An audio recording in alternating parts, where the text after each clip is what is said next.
close homies that I skate with. And just the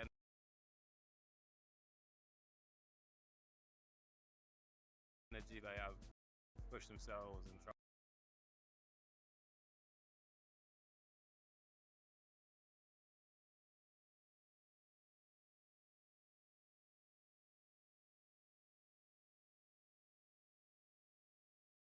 You miss 100% of the 20%.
Really, Edison.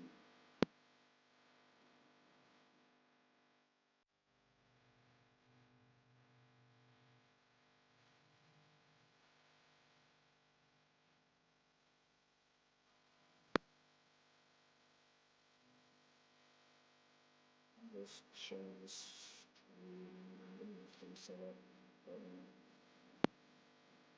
won't be too long.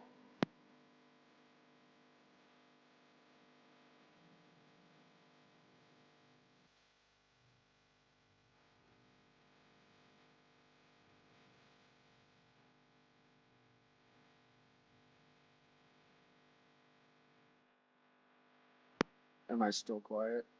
I was talking quietly, sorry. I'm just sharing the stream and get everything set up right now. I won't be too long.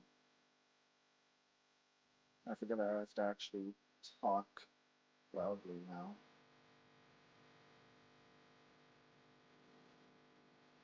Do I sound good?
I've been good, man.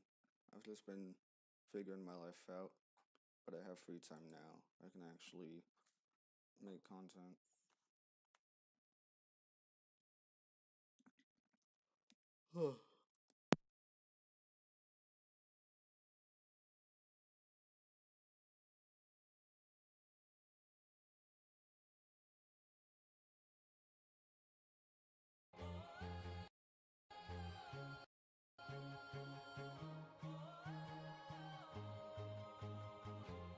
I used to rule the world. Chunks would load when I gave the word. Now every night I go stowaway. Hide from the mobs I used to slay.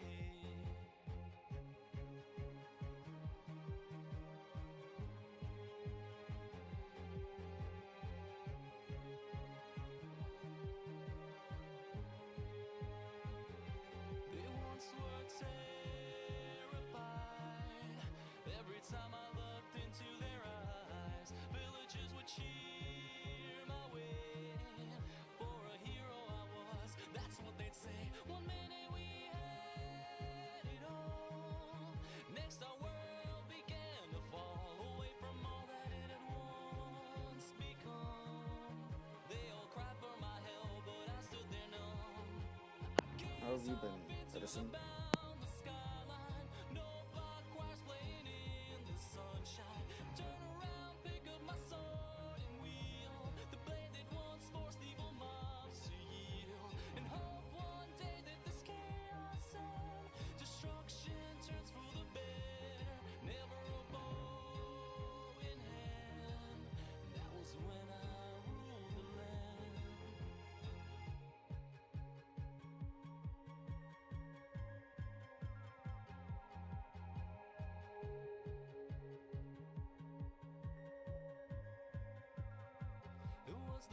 murders and the skeletons blew down the doors and boxed us in. Arrows whizzing by like streaks of light. I tried all that I could to stay and fight as the undead roamed the street. Families broken at my feet, life itself suspended by a thread. Oh, why was it that I wasn't dead? I gaze off into the boundless skyline. No block wires playing in the sunshine. Turn around, pick up my sword and wheel the blade that once forced evil mobs to yield. If this battle should leave me slain, I know Herobrine will call my name. Better to take a stand. That was when I ruled the land.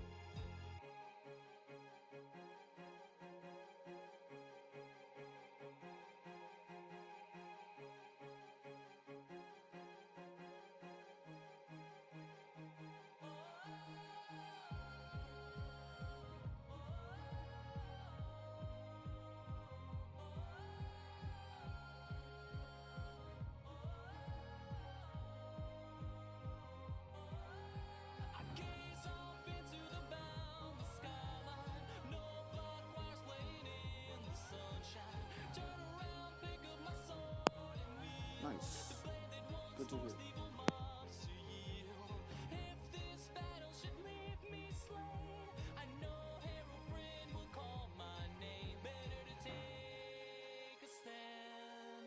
That was when I ruled the land.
Yes, it is. Thank you. I'm fucking stupid. Gonna be playing. great start. We're gonna be playing Minecraft Hardcore, but I lost the file to the previous world, so we're gonna be starting again, which is fine because I didn't even make that much progress. But yeah, Minecraft Hardcore episode 1, but for real this time.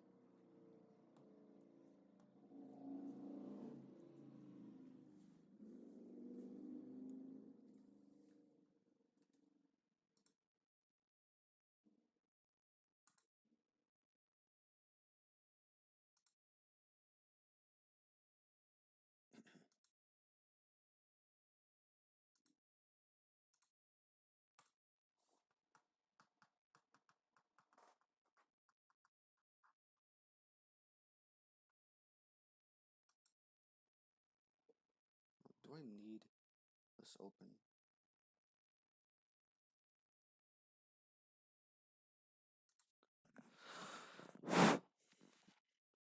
How's that?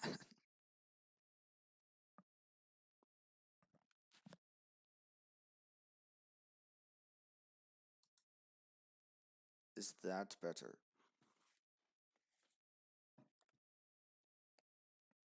Hmm?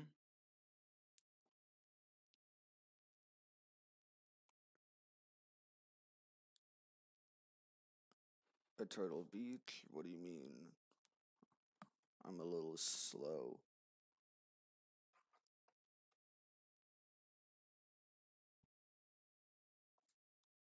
No.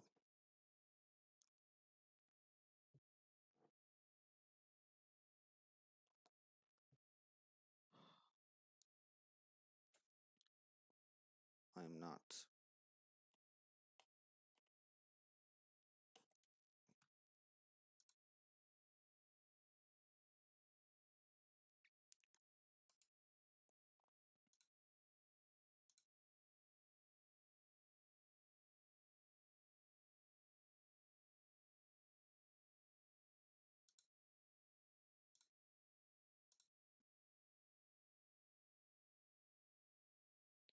The brand of headset? Oh, I have no idea. Gonna be completely honest, I don't have a damn clue.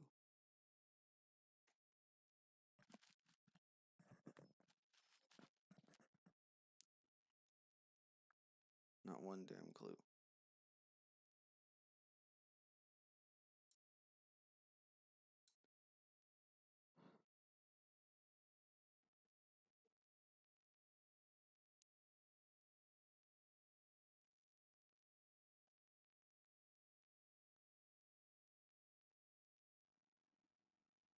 Um,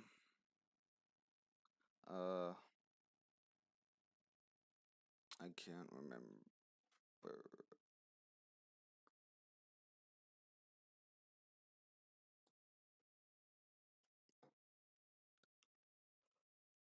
I've heard your music, Edison, but I honestly don't remember what the last song I heard was.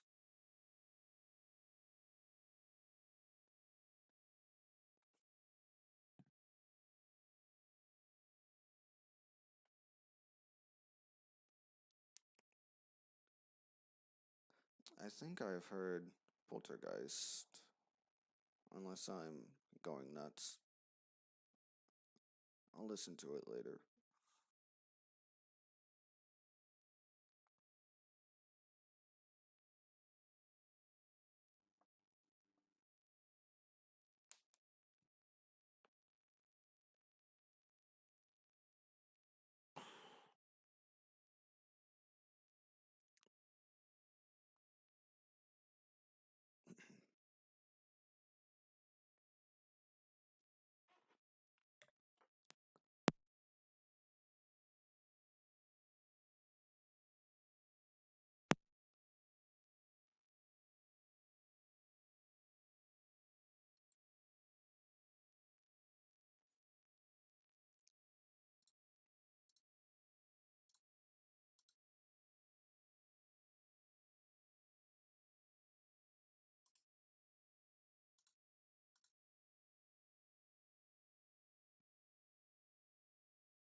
Minecraft is not wanting to cooperate.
Mm.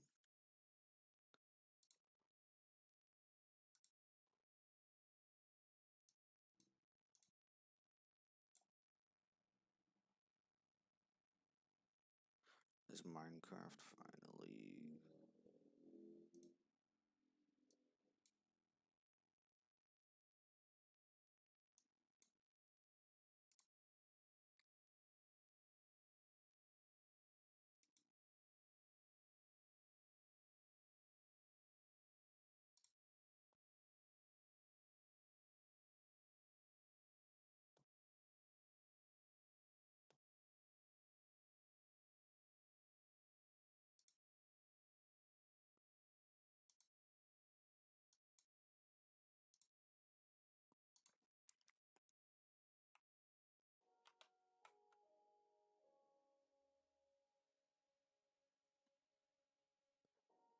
Alright.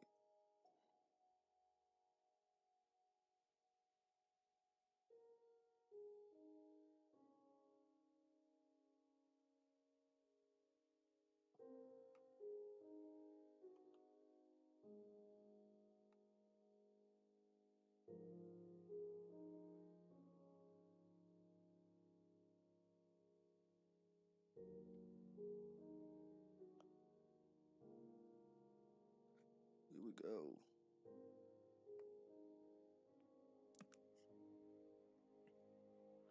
Okay, fucking...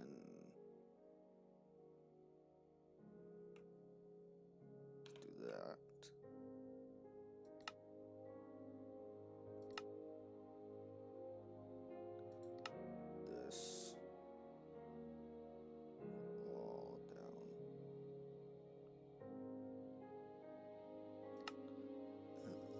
as low as possible.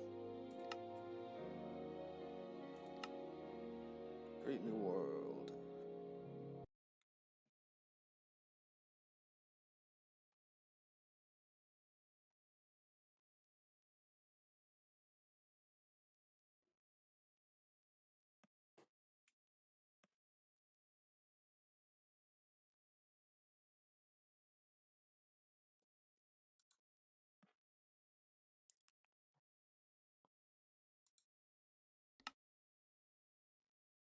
Oop, okay, I guess not.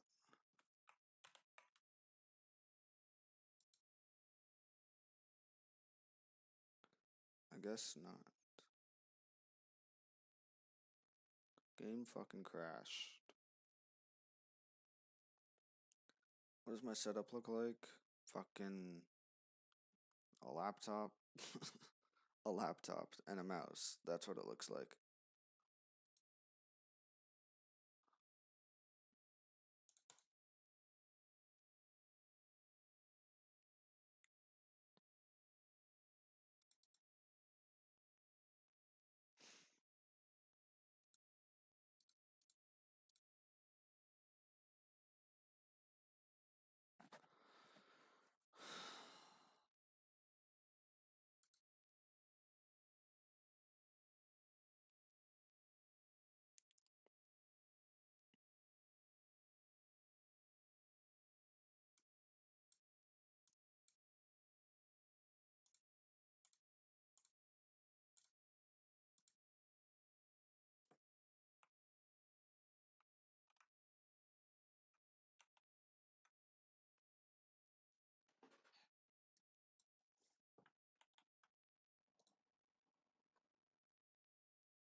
Yeah, I'm reading chat on my phone.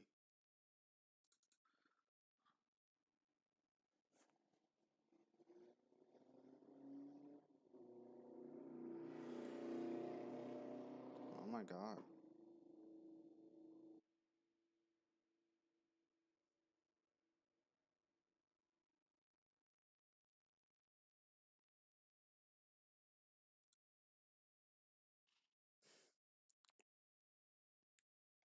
My laptop isn't taking live streaming as well as I thought it would. Because Minecraft crashed. That's typically not good.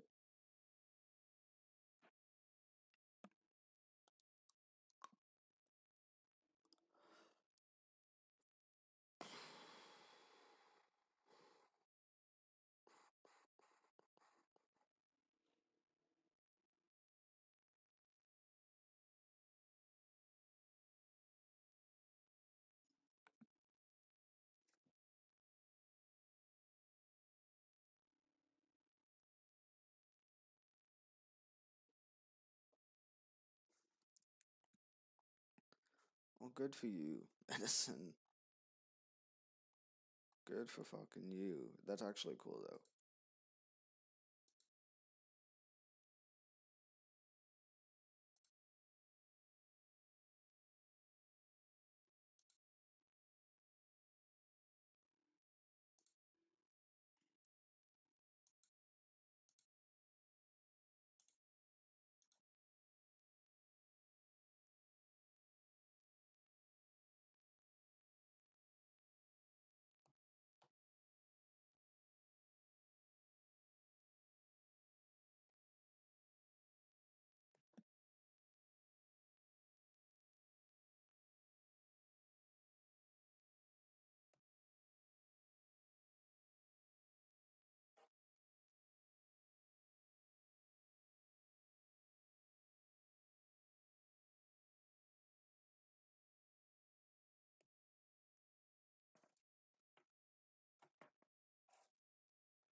Yeah. True.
Let's see if Minecraft will launch.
I might just watch videos if Minecraft doesn't want to launch properly while I'm streaming.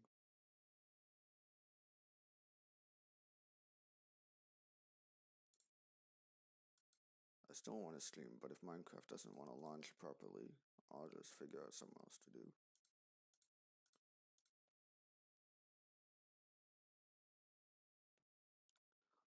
I'll still play the Minecraft hardcore world. Just won't be able to stream it or just make it into a video.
Yeah, I don't think Minecraft is going to cooperate with me.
Let's try that again. This is Mario Kart DS, and it's a classic. Online racing, mission mode, retro courses, and non-stop action. It was extremely popular in its heyday, with millions of gamers racing against each other. But that was nearly 20 years ago. Its popularity has died down with each new release in the series. These days, most of the world has moved on from Mario Kart. There's still a group of gamers who never stopped playing it. There always is. There always is. Minecraft is coming back to haunt me. Okay. No. Fucking got.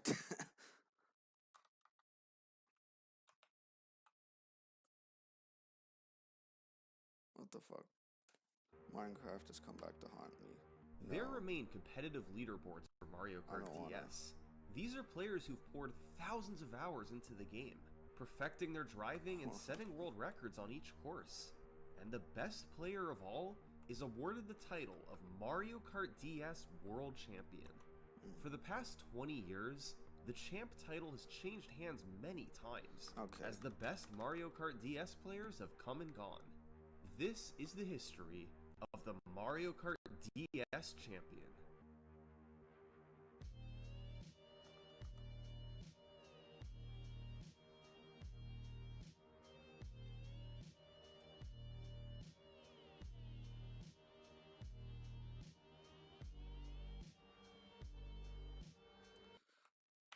Okay, let's try that again.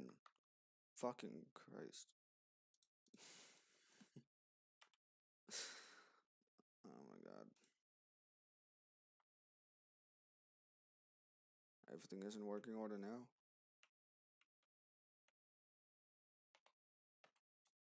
I think. And yet, there's still a group of gamers who never stopped playing it. These are players who've poured thousands of hours into the game, perfecting their driving and setting world records on each course. And the best player of all is awarded the title of Mario Kart DS World Champion. For the past 20 years, the champ title has changed hands many times, as the best Mario Kart DS players have come and gone. This is the history of the Mario Kart DS champion. The Mario Kart DS champion. This is a long video, by the way.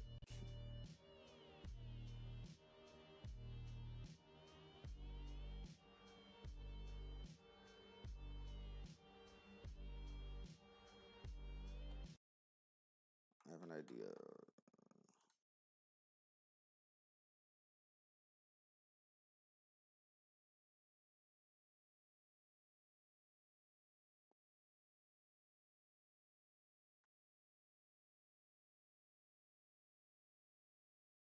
I want to do something.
Perfect.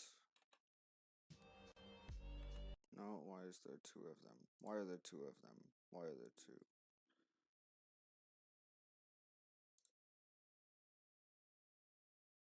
No, this. Okay, I'm good. And now a word from this video sponsor, Red Magic. No, no, no. If you like Mario Kart, No, we're not doing that. including I 4D, appreciate. No, no. I have No. DS is released in Okay. No, no, no. No free November sponsors 14th, for you. 2005. Mario Kart DS is released in North America, and launched right alongside it is the Mario Kart DS time trial website. These fan-made sites existed for each game in the series. Players could submit their fastest times on each track and compare against others around the globe. Mario Kart DS has 32 tracks. Each track saves both your fastest single lap and your fastest 3-lap race. So, that's a total of 64 times where racers could compete. Players submitted their That's not times bad. via email on Yahoo groups, and the very first player to send in times was the owner of the time trial sites, Well, Mark there you Jones. go. He was a competitive Mario Kart 64 player, Makes yet sense. wasn't particularly good at Mario Kart DS. But since he was the first to submit, he became the world champion by default on November 15th, 2005. However, Mark would only be champion for one day, because on November Darn. 16th, someone else submitted all of their times. Oh, well. Michael Michael was a Yeah. veteran of the series. He held world records in both Mario Kart 64 and Mario Kart Double Dash, and was still ranked very highly in each game. Unsurprisingly, he was also really good at Mario Kart DS, and he started sending in world record after world record. Damn. So, how did Michael get fast times in Mario Kart DS? Practice. Well, like most games in the Practice series, makes perfect, it's important right? to take good lines with your cart and avoid any slowdowns. Exactly. This same principle That's is what I seen in just every said, Mario Kart right? game. But Mario Kart DS has another important mechanic not seen elsewhere. Because right when the game was released, players discovered that the game's mini-turbo system could be abused. A mechanic known as snaking. I'm all too familiar with snaking. Want to earn extra cash? No, I don't. Thank you, though. Get out of my face. By hopping into a direction, then rocking the D-pad left and right twice, you charge a mini-turbo that gives you a burst of speed. Now, in other Mario Kart games, these mini-turbos take a while to build up, and are designed to be used mostly on long turns. But in Mario Kart DS, they're much quicker. They take just 3/4 of a second to build up, and the boost you get can last longer than this. So, you can just non-stop charge mini-turbos through the whole race, alternating between left and right mini-turbos on straight paths. You have to constantly Yeah. rock your thumb back and I forth on remember the D-pad fucking through the doing this entire race with in little to no breaks. But if you can Mario master Kart it, Wii. it allows you to go much faster than normal. This is Mario Kart DS's most famous mechanic, snaking. Yep.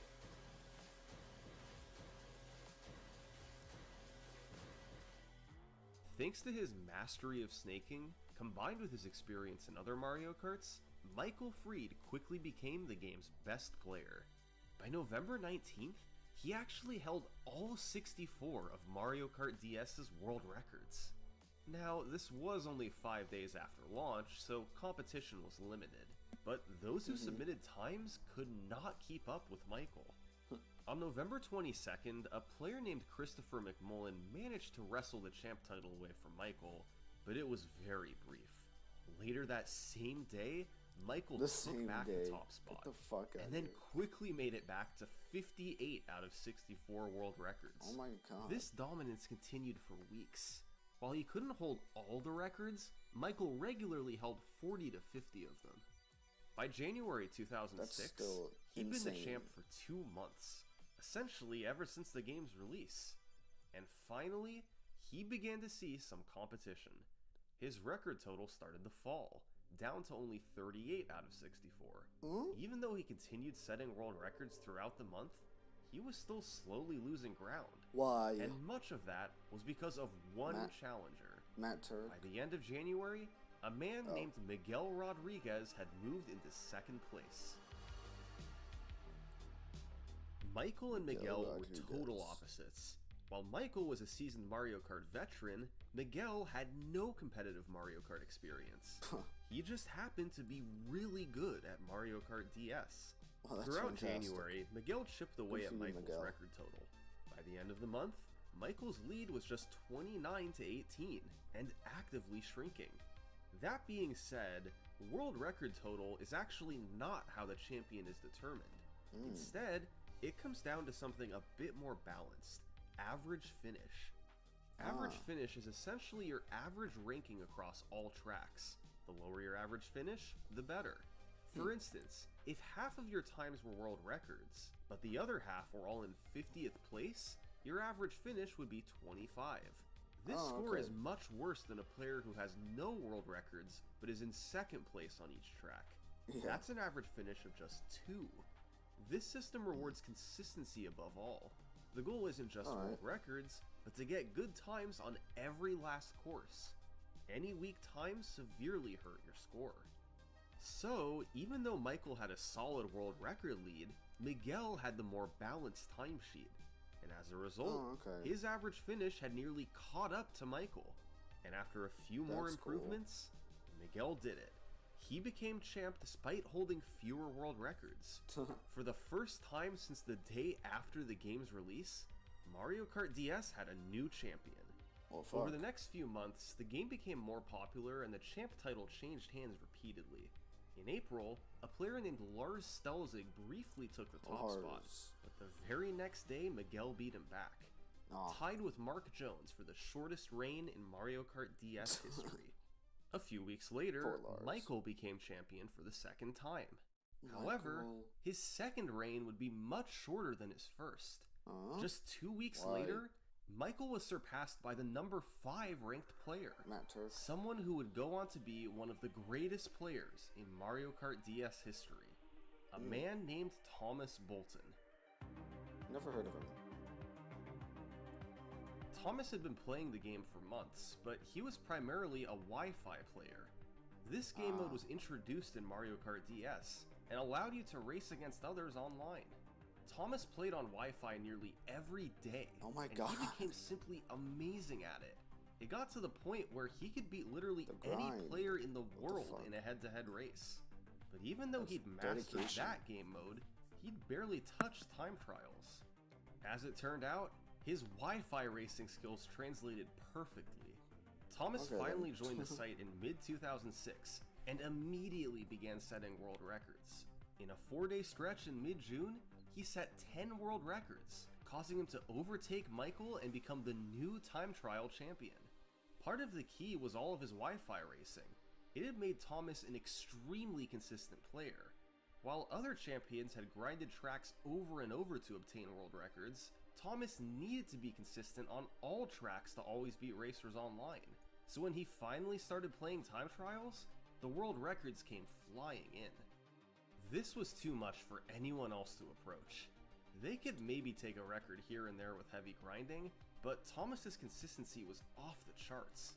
He'd surpassed everyone else in the world, and not Michael Freed nor anyone else could catch him. On July 21st, the weekly news update was titled, "Bolton Unchallenged." He remained alone, easily on top of the average finish leaderboard. Damn. Until Saskia Bruninger.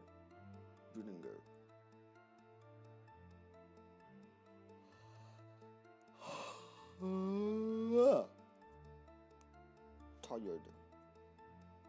Yeah, Saskia Bruninger. I see.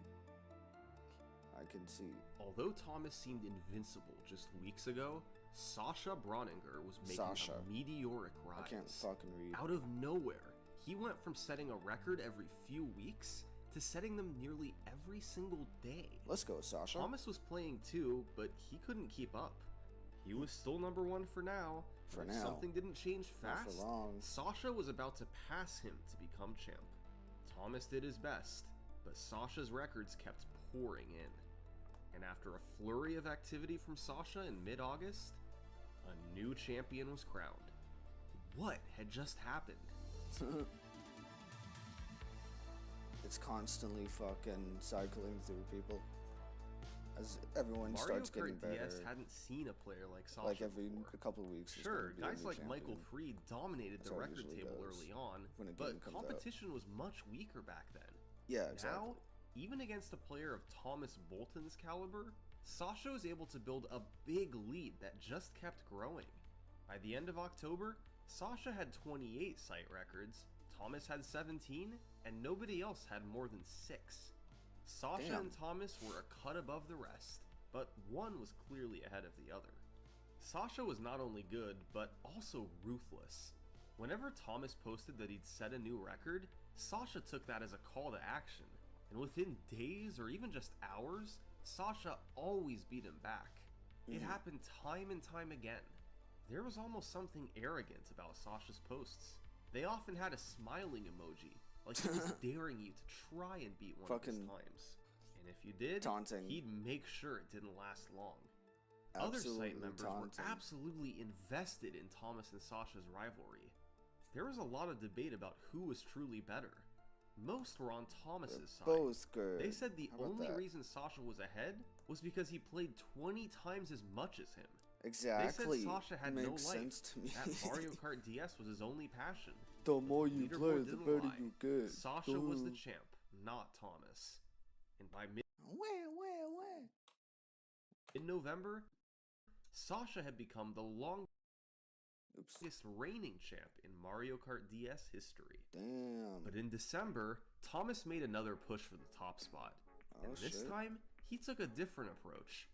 Rather Okay, than Thomas, chasing let's Sasha's go. records, he'd focus on all his other times, trying to get Okay, all smart. 64 of his times into the top 3. This could still lower his average finish enough to make him champ, despite Right. potentially not taking any new records. Sasha wouldn't have any world records to beat back. It was a smart approach, and it paid off. Thomas lowered his times on track after track, and by December 18th, Sasha's 131-day reign had come to an end. Oh shit.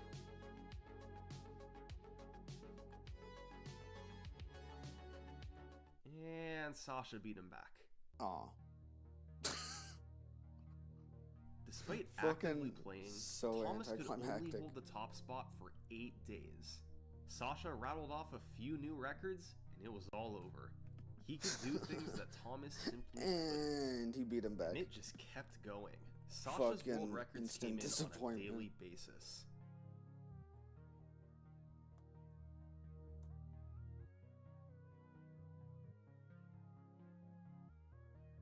As 2007 rolled around, it seemed Epic. like there'd be no hope of ever dethroning him. Thomas had missed his one opportunity. But then, He fucking early failed, 2007, Thomas. there were 2 big changes. What? Deliver with DoorDash. Fucking really deliver with DoorDash. No. Change number 1, the replay code. The You may have replay noticed code. the lack of video footage thus far. Correct. That's because Mario Kart DS's built-in replay system is horrible. Oh. For other Mario Kart games, the replay of a race has the same camera angle as the race itself, directly behind the kart. Yeah. But Mario Kart Makes DS sense gives to you me. 2 screens during the replay. The top screen is like an action movie, aerial Yeah. shots of the race that change every few seconds. Okay. Bottom fantastic. screen is just a map of the course. Oh. It's hard to see the actual driving with any level of precision, and when combined with camera quality back then, most world record videos from 2006 looked something like this. Are you enjoying this footage? Not really. No, of course you're not. No, I don't But in think so. February 2007, world record holder B-Dash found an action replay code that shows replays as if they're live. This was Fuck a yeah, huge much better. boost for the quality of Mario Kart DS world records. Way And better. going forward, I'll be able to show you Big more of discoveries. them. Thank you so much. Change number 2. The PRB leaderboards were created. Oh. Back in December 2005, a player named Minsan found something called Prolonged Minsan. Rocket Boost, or PRB. Prolonged. By getting the maximum start boost and starting a mini turbo immediately, as long as you're able to snake and preserve this top speed, your kart enters the glitch state of PRB. You're then able to drive off-road PRB. without slowing down. PRB saves a variable amount of time. On tracks with no off-road areas like Waluigi Pinball, it saves nothing. But on tracks like GBA Luigi Circuit, it can save a few seconds. The key is that you can't stop snaking at all, or you lose PRB. Bet. It's very difficult Challenge and was deemed to accepted. be a glitch, so it was banned from all submissions to the website. Oh, fuck In you. March 2007, site admins revisited Fuck you, PRB site admins. and decided to allow it on its own leaderboard. Let's go. Both PRB and non-PRB have near equal prestige, but since PRB allows for faster times overall, that's what we'll be tracking for the rest of this video. So, this was the state of the PRB leaderboards once the switch was made.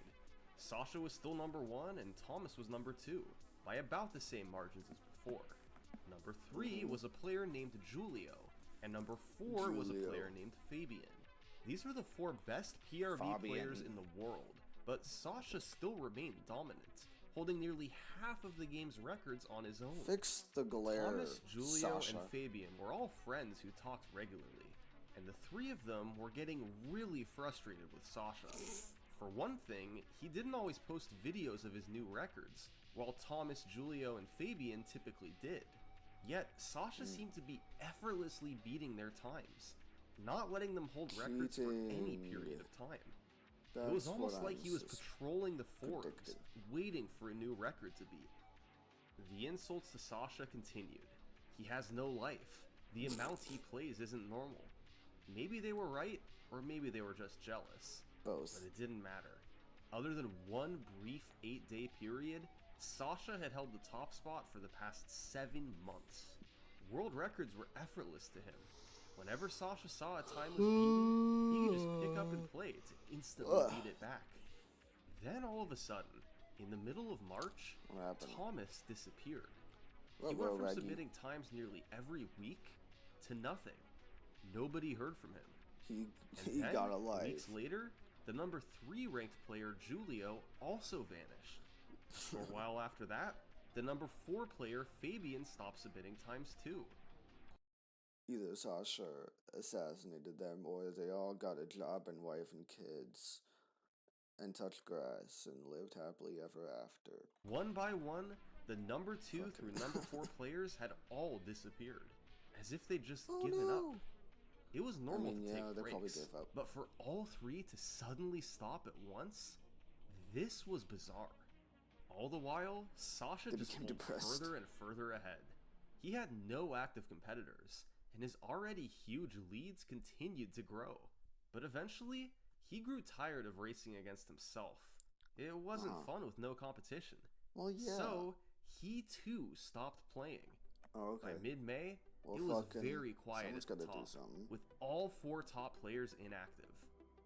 And then, on May 25th, 2007, it happened. Who came back? Oh, Thomas B.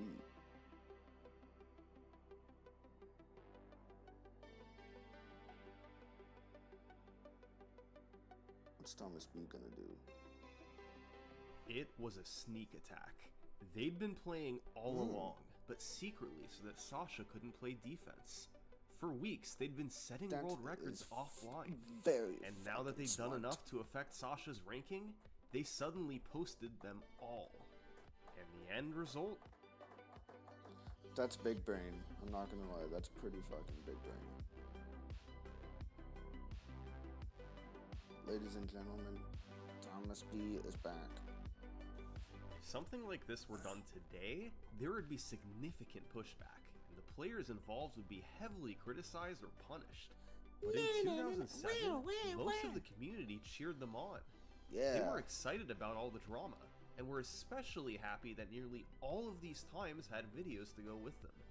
In all, Thomas, Julio, and Fabian hoarded dozens of times, and took 12 records away from Sasha. What was Sasha's reaction to all this? Well, quit. remember, he too was inactive when the reveal was made. But when he saw what happened, he simply said, "If I make a comeback, the charts will look a bit different." But the comeback never happened. Yeah, exactly. Sasha only submitted one more time before quitting the game forever. The community hasn't heard from him since June 2007. Now 17 years later, Damn. his Mario Kart DS He's page dead. remains dormant, likely never to awaken again. Back in 2022, I He lost. died. He's dead. He's fucking 6 feet under. I'm probably not. I hope not. I say that jokingly, but I genuinely hope they are doing good. How long? 17 years later? That's insane, though. Like it or not, Thomas Bolton was back That's an on insane top. amount of time. And underhanded tactics aside, What's up, he was Jack? still a very popular member of the community. What's up? Thomas regularly talked to players on the forums and raced against them on Wi-Fi. But here's the thing. Everything we've covered so far, from Mark Jones all the way to Sasha, Summoning Soul. was just from the first year and a half of the game's release. Nobody had been able to lock down the top spot for more than a few months. Well, with Thomas Bolton, that was about to change.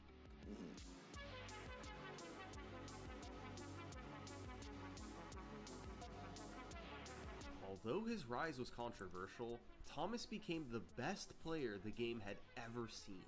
With Sasha out of the way, he was able to go on a tear, setting world records like they were nothing. And by September 2007, he held an incredible 40 out of 64 world records. Now that Sasha That's close has to a what life, Michael Freed was I able to can do no right after life the to game's gain. launch. And now, in a much more competitive era, Thomas managed to do something similar. It was remarkable. Fabian was Thomas's biggest rival in 2007, but he could only hold about 10 world records to Thomas's 40, with the remaining few records scattered among several players. Thomas also set some of the longest lasting records in the game's history during this period. Damn. In April 2009, he got a Choco Island 2 lap record that stood for the next 8 years unchallenged. Damn. It was a masterclass in PRB, What the fuck? taking flawless lines while snaking until right before the end. And yet, despite all these records, despite having a huge lead over everyone else, I still call this period the reign of indifference. For one thing, I Thomas still disagree. preferred doing Wi-Fi races over playing time trials. And when he did, he didn't seem to care about his average finish at all. There were certain Okay, then. tracks he outright refused to play just because he didn't like them, like Rainbow Road and GameCube Luigi Circuit. Yeah. Which makes it that's all valid. the more remarkable that, despite these preferences, he still had the lowest average finish by a mile. No one was even close. No. This I pattern disagree. continued into 2008, as Thomas held on to about 40 world records. That summer, he began to get his first serious challenger, a player named Ben Stoneman. Ben's average finish Ben began Stoneman. plummeting, going from over 7 in March to just 4.21 in June. And by September, it was genuinely getting close. Ben and Thomas were separated by just over half a point. However, despite their close average finish scores, Thomas still had an absolutely massive world record lead. Ben had a few world records, but all 64 of his times were good. Thomas had a lot of world records, while barely bothering to play certain other courses. In other words, Thomas was playing for records, while Ben was playing for champ. It was pretty clear that Thomas was the better player, he just didn't care. If he'd just play Rainbow Road, He just doesn't he fucking could care. pull away and leave Ben in the dust. That's But fantastic. he refused. That's hilarious. What was it I about like Rainbow that. Road that Thomas couldn't stand? That's Well, very it was fucking one funny. of the very few tracks in Mario Kart DS with shortcuts. The rail shortcut is done by jumping after using a shroom to land on the rail, ultimately skipping most of the loop. And the pipe shortcut is done by jumping off the road and fooling Lakitu into placing you further ahead on the track. Classic. Thomas had absolutely Classic no shortcut interest in these shenanigans. shortcuts. He preferred a more consistent playstyle, like when racing others online. Shortcuts didn't fit into that mold at all, with very different mechanics to the rest of the game. So, Thomas's Rainbow Coward. Road time stuck out like a Proceed. sore thumb in a sea of world records. Throughout the rest of 2008, Thomas and Ben remained deadlocked, as their average finish gap remained roughly the same. But in 2009, Thomas kicked it up another notch. In April, he increased his world record total to 46, while moving a full average finish point ahead of Ben. It all reached a peak in October 2009, when Thomas managed to hold 48 out of 64 possible world records. That's 75% of all PRB records in Mario Kart DS. Damn. Just incredible that someone is able to get this far ahead on a game that millions of people had played. Thomas felt that this might be his peak in Mario Kart DS. He'd been the champ for 2.5 years, and there were few courses where he didn't hold the record. Where else could he even go from here? All Thomas could do was sit around and wait for someone to get good enough to challenge him, and he thought that might be coming soon. It turns out, he was right. Although it had been smooth sailing for Thomas so far, 2010 would be a much different story. This is Abel. Abel had been playing Mario Kart DS since release, and joined the website in 2007. He became obsessed with the game, playing as often as he could and learning from its best players at the time, Sasha and Thomas. He embarked on a slow, steady progression up the rankings. Yeah. He entered the top 10 by mid-2008, and the top 5 by early 2009. He hadn't been a threat to Thomas so far, but he just kept getting better. And now in 2010, he was officially a contender to be the next PRB champion. But there was also someone else. On Halloween night 2008, more than 3 years after Abel began playing, a weekly news update was posted. These posts talked about site activity from the past week, including ranking movement and world records. This week's update focused heavily on top players Thomas and Ben, and there was also a cameo from Abel, who at this point was ranked number 7. But as a footnote at the end of the update, there was mention of a new player who is improving rapidly. He was named David Roldan, and was still outside the top 100. David Roldan. What followed was one of the quickest ascents in Mario Kart DS history. Roldan. Just 6 months later, David had made it all the way to the top 25. He had a very uneven approach to playing. Funnily enough, he was dominant on the one track Thomas hated, Rainbow Road. David held both the lap and 3-lap records there, while he lagged behind on most of the other 31 tracks. As quickly as he'd improved, he was mostly considered a one-track specialist. Incredible at Rainbow Road, but not a record contender anywhere else. But you see, today, 15 years later, David Roldan is better known by his online pseudonym, MK Dasher. All of a sudden, in the second half of 2009, MK Dasher did this. No the fuck.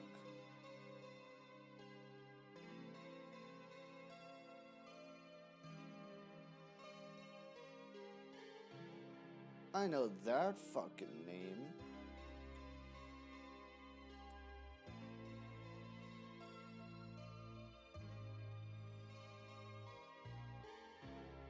The race to champ was on.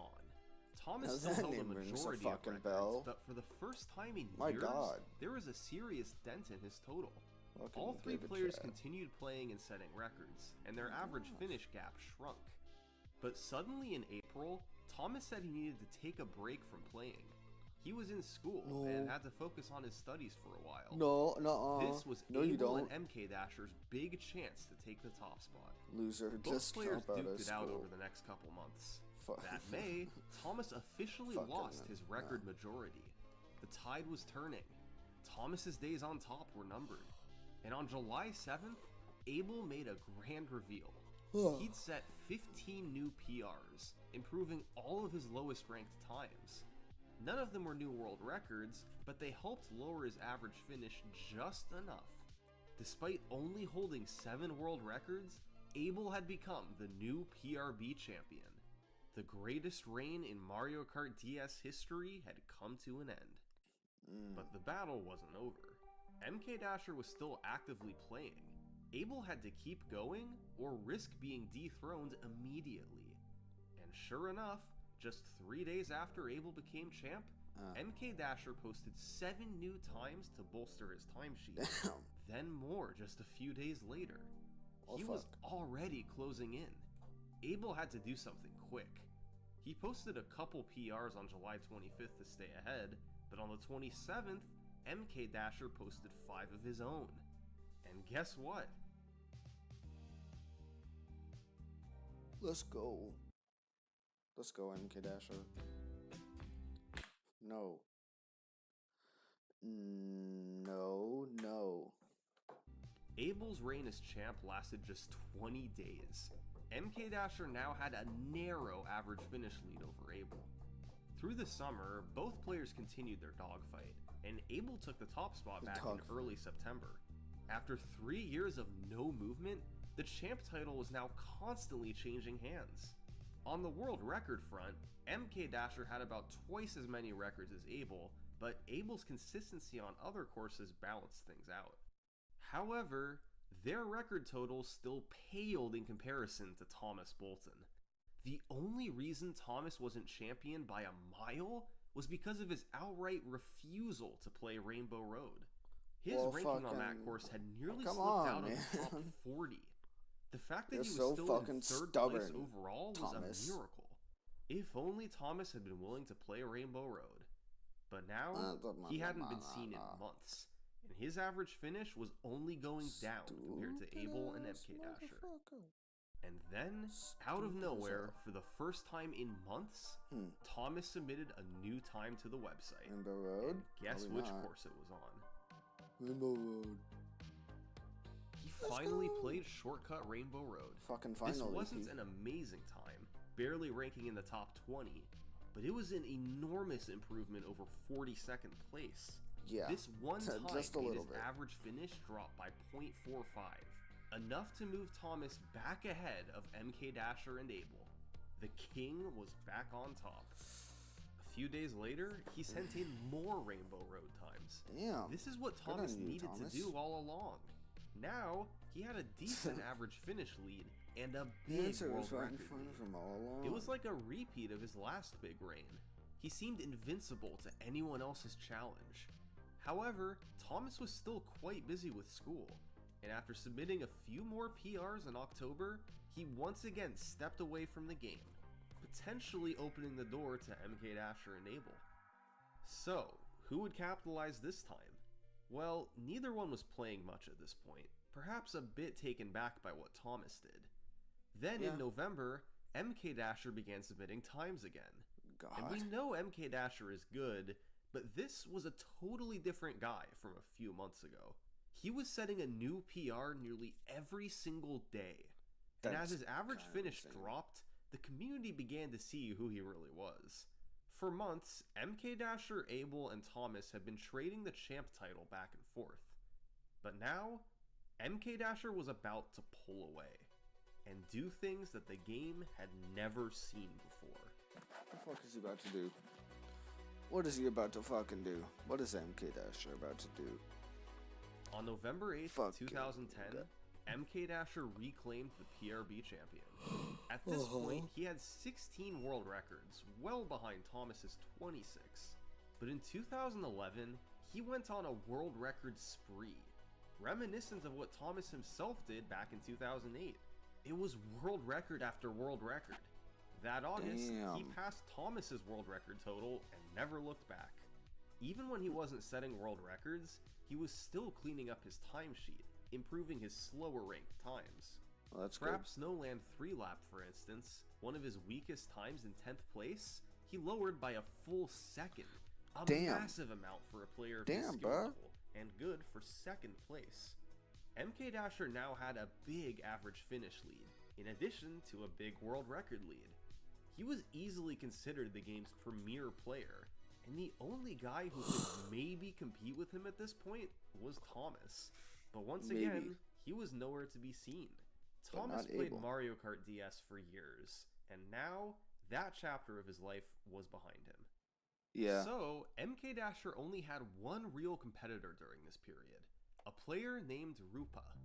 Rupa appeared essentially out of nowhere in 2011. He joined the site and almost instantly began setting world records. But perhaps more impressive than his driving skills was his innovation. He implemented small pieces of tech that helped him save time in ways nobody else was doing. For example, In Mario Kart DS, you lose a small amount of speed if you steer without drifting.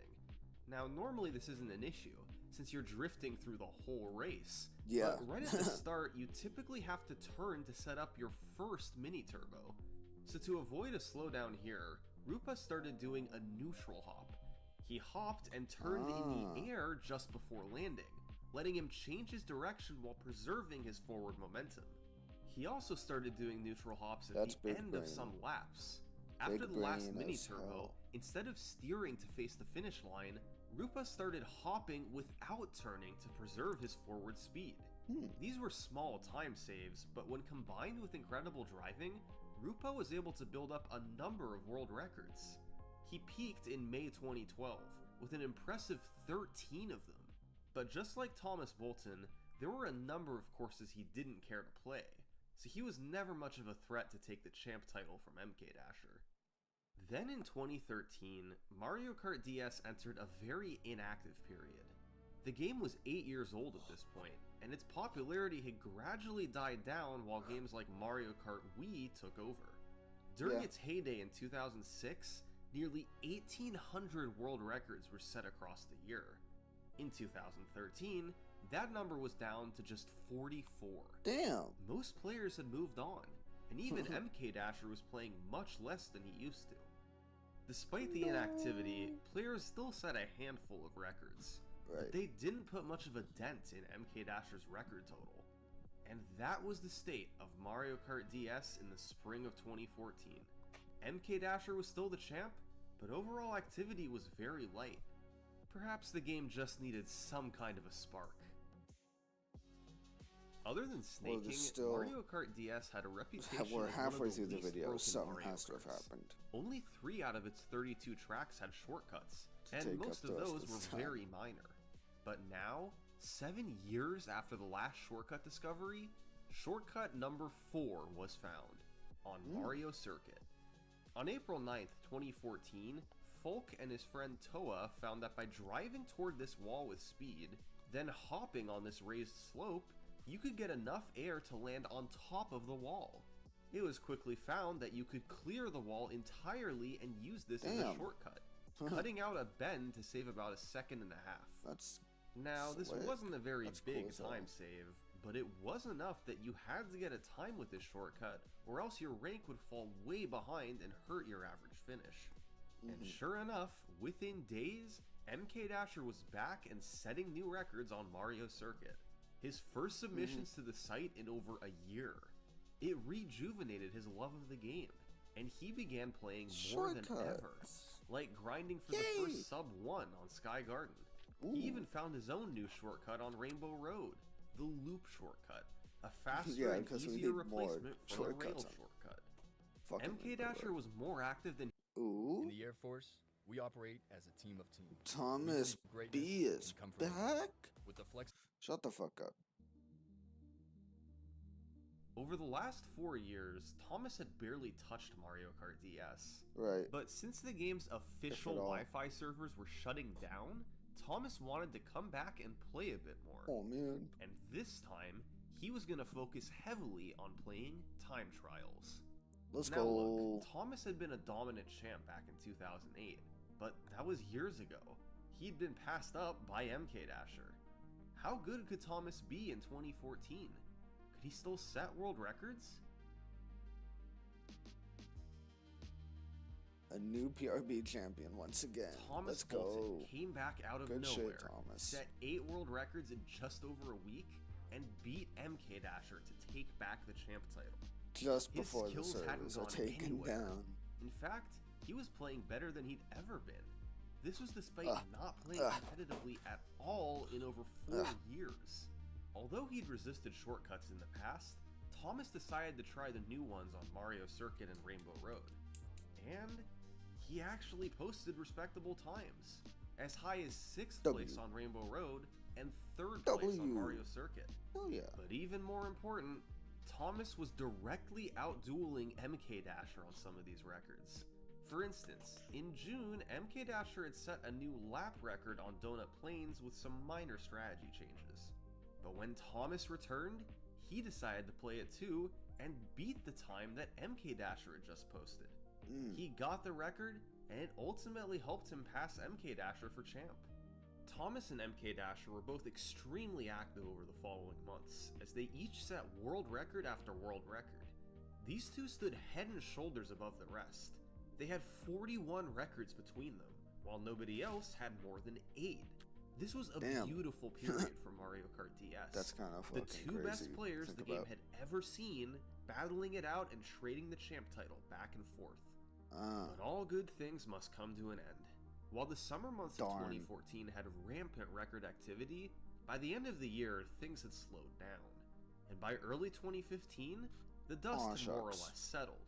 Thomas was just ahead of MK Dasher as the PRB champion, but they were now both inactive, sitting alone at the top, holding a majority of the game's records. 2015 was another quiet year for Mario Kart DS. Thomas was in the middle of his 7th reign as champ, but he wasn't actively defending his title. So, the door was open for somebody new to make a move. And that summer, guess who made a charge toward the top spot? Who? Lars? Mark? Let's go, Mark. That's right. The owner of the fucking website. You might remember Ben from 2008, when he got fairly close to Thomas. Huh? That's right. It was Ben Stoneman. Oh, fuck you. You might remember Ben from 2008, when he got fairly close Fuck to you. Thomas, but couldn't quite get I remember there. Ben. That was kind of the story for Ben. Always in the top 5, but never the champ. Yeah. But with both players ahead of him out of the way, Ben saw a chance to move up. He set a number of PRs that beat Thomas but not MK Dasher, causing MK Dasher to briefly move ahead of Thomas for champion. But Ben kept going, eyeing the top spot for himself. That October, he took the Luigi's Mansion lap and 3-lap records, and it was enough to push him over the top. For the first time in 5 years, someone other than Thomas or MK Dasher was the PRB champion of Mario Kart DS. Now, part of the reason Ben was on top was because of other players and activity, but he was still an incredible player in his own right. Of the 35 records set in 2015, Ben did more than half of them. Damn. He also set 21 total records during his reign as champ, and on some courses he was flat out dominant, like Luigi's Mansion and Yoshi Circuit. He lowered the records repeatedly on these courses, and for years nobody could touch him, not even Thomas or MK Dasher. Throughout 2016, there was very little movement. Ben was the only active top player, and he had a small but stable lead in average finish. But it's worth noting that Ben was considered a little weaker than the champs right before him. Thomas and MK Dasher were both inactive, and he'd taken advantage of the opportunity. Ben still had a very strong timesheet, but he didn't have that many world records. It was generally believed that if either Thomas or MK Dasher came back, Ben's status as champion would be very vulnerable. And then, for the first time in 2 years, MK Dasher set a world record. It was on GameCube Luigi Circuit, thanks to a new strategy developed by Toa. In the description, he said he had a bit of free time this summer to play Mario Kart DS again, but don't expect a long comeback. Well, 2 weeks later, MK Dasher is back on top, after just world like records that. on Luigi's Circuit and Luigi's Mansion, MK Dasher had beaten Ben Stoneman.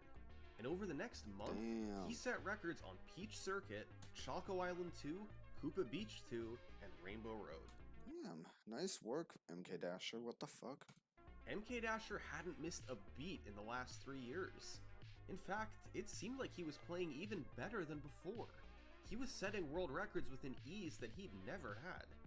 By late August, he was up to 22 world records. That fall, his world record quest continued. MK Dasher was gaining record after record, and he just kept going. This was MK Dasher at his absolute best. He had no challengers. This continued through all of 2018, and by June of 2019, MK Dasher held 35 world records, the most records any one person had held since Thomas Bolton in 2010. Of these 35 records, two of them stood out above the rest. Which because ones? they were the two longest lasting world records in the game's Oh history. yeah, the fucking 8-year long. The first was goddamn. MK Dasher's Shroom Ridge 3-lap record, My set God, way back in man. August 2009. Shroom Ridge is a uniquely difficult course. First off, it's one of the longest tracks in the game. It also has cars all over that you need to avoid, making ideal lines harder. There's upward and downward slopes that affect mini turbos, and it's extremely hard to keep PRB so you can drive over the grass in the middle section.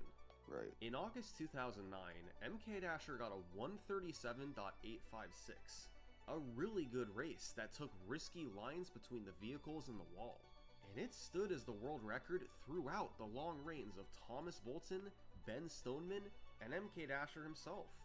Players got close over the years, but nobody could quite get there.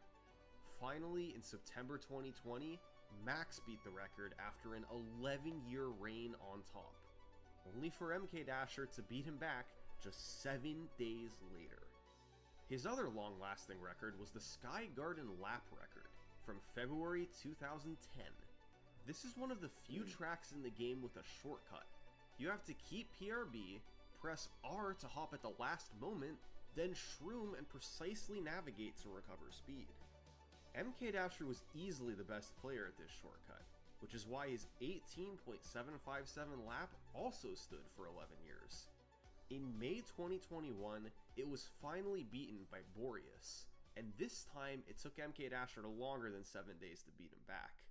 It took him 8 days. Oh wow. Nobody else came close to bad. MK Dasher. Fuck. In the past, even when he was the champ, he had competition like Thomas or Ben. But now, there was really nobody. He held a majority of world records, and had been the champ for the past 3 years with a massive lead. MK Dasher seemed untouchable. But who are we kidding? Yeah, We've seen this on. before. Be No matter fucking for how real. dominant the champ, no matter how amazing the player, nobody stays on top forever. Unfortunately.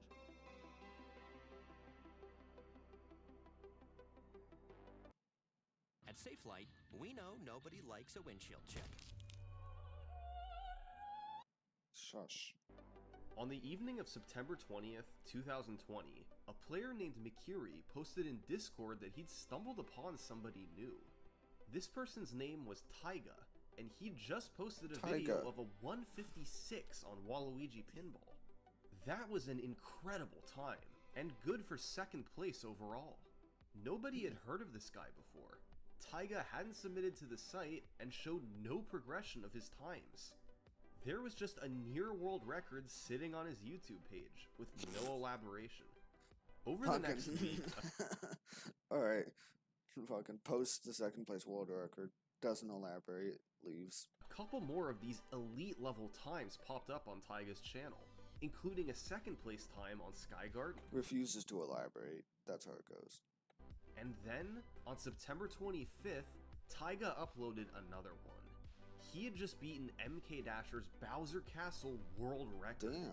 That same day, he posted a video scrolling through his PRs on each course, and it showed that he had an elite time on nearly every track in the game.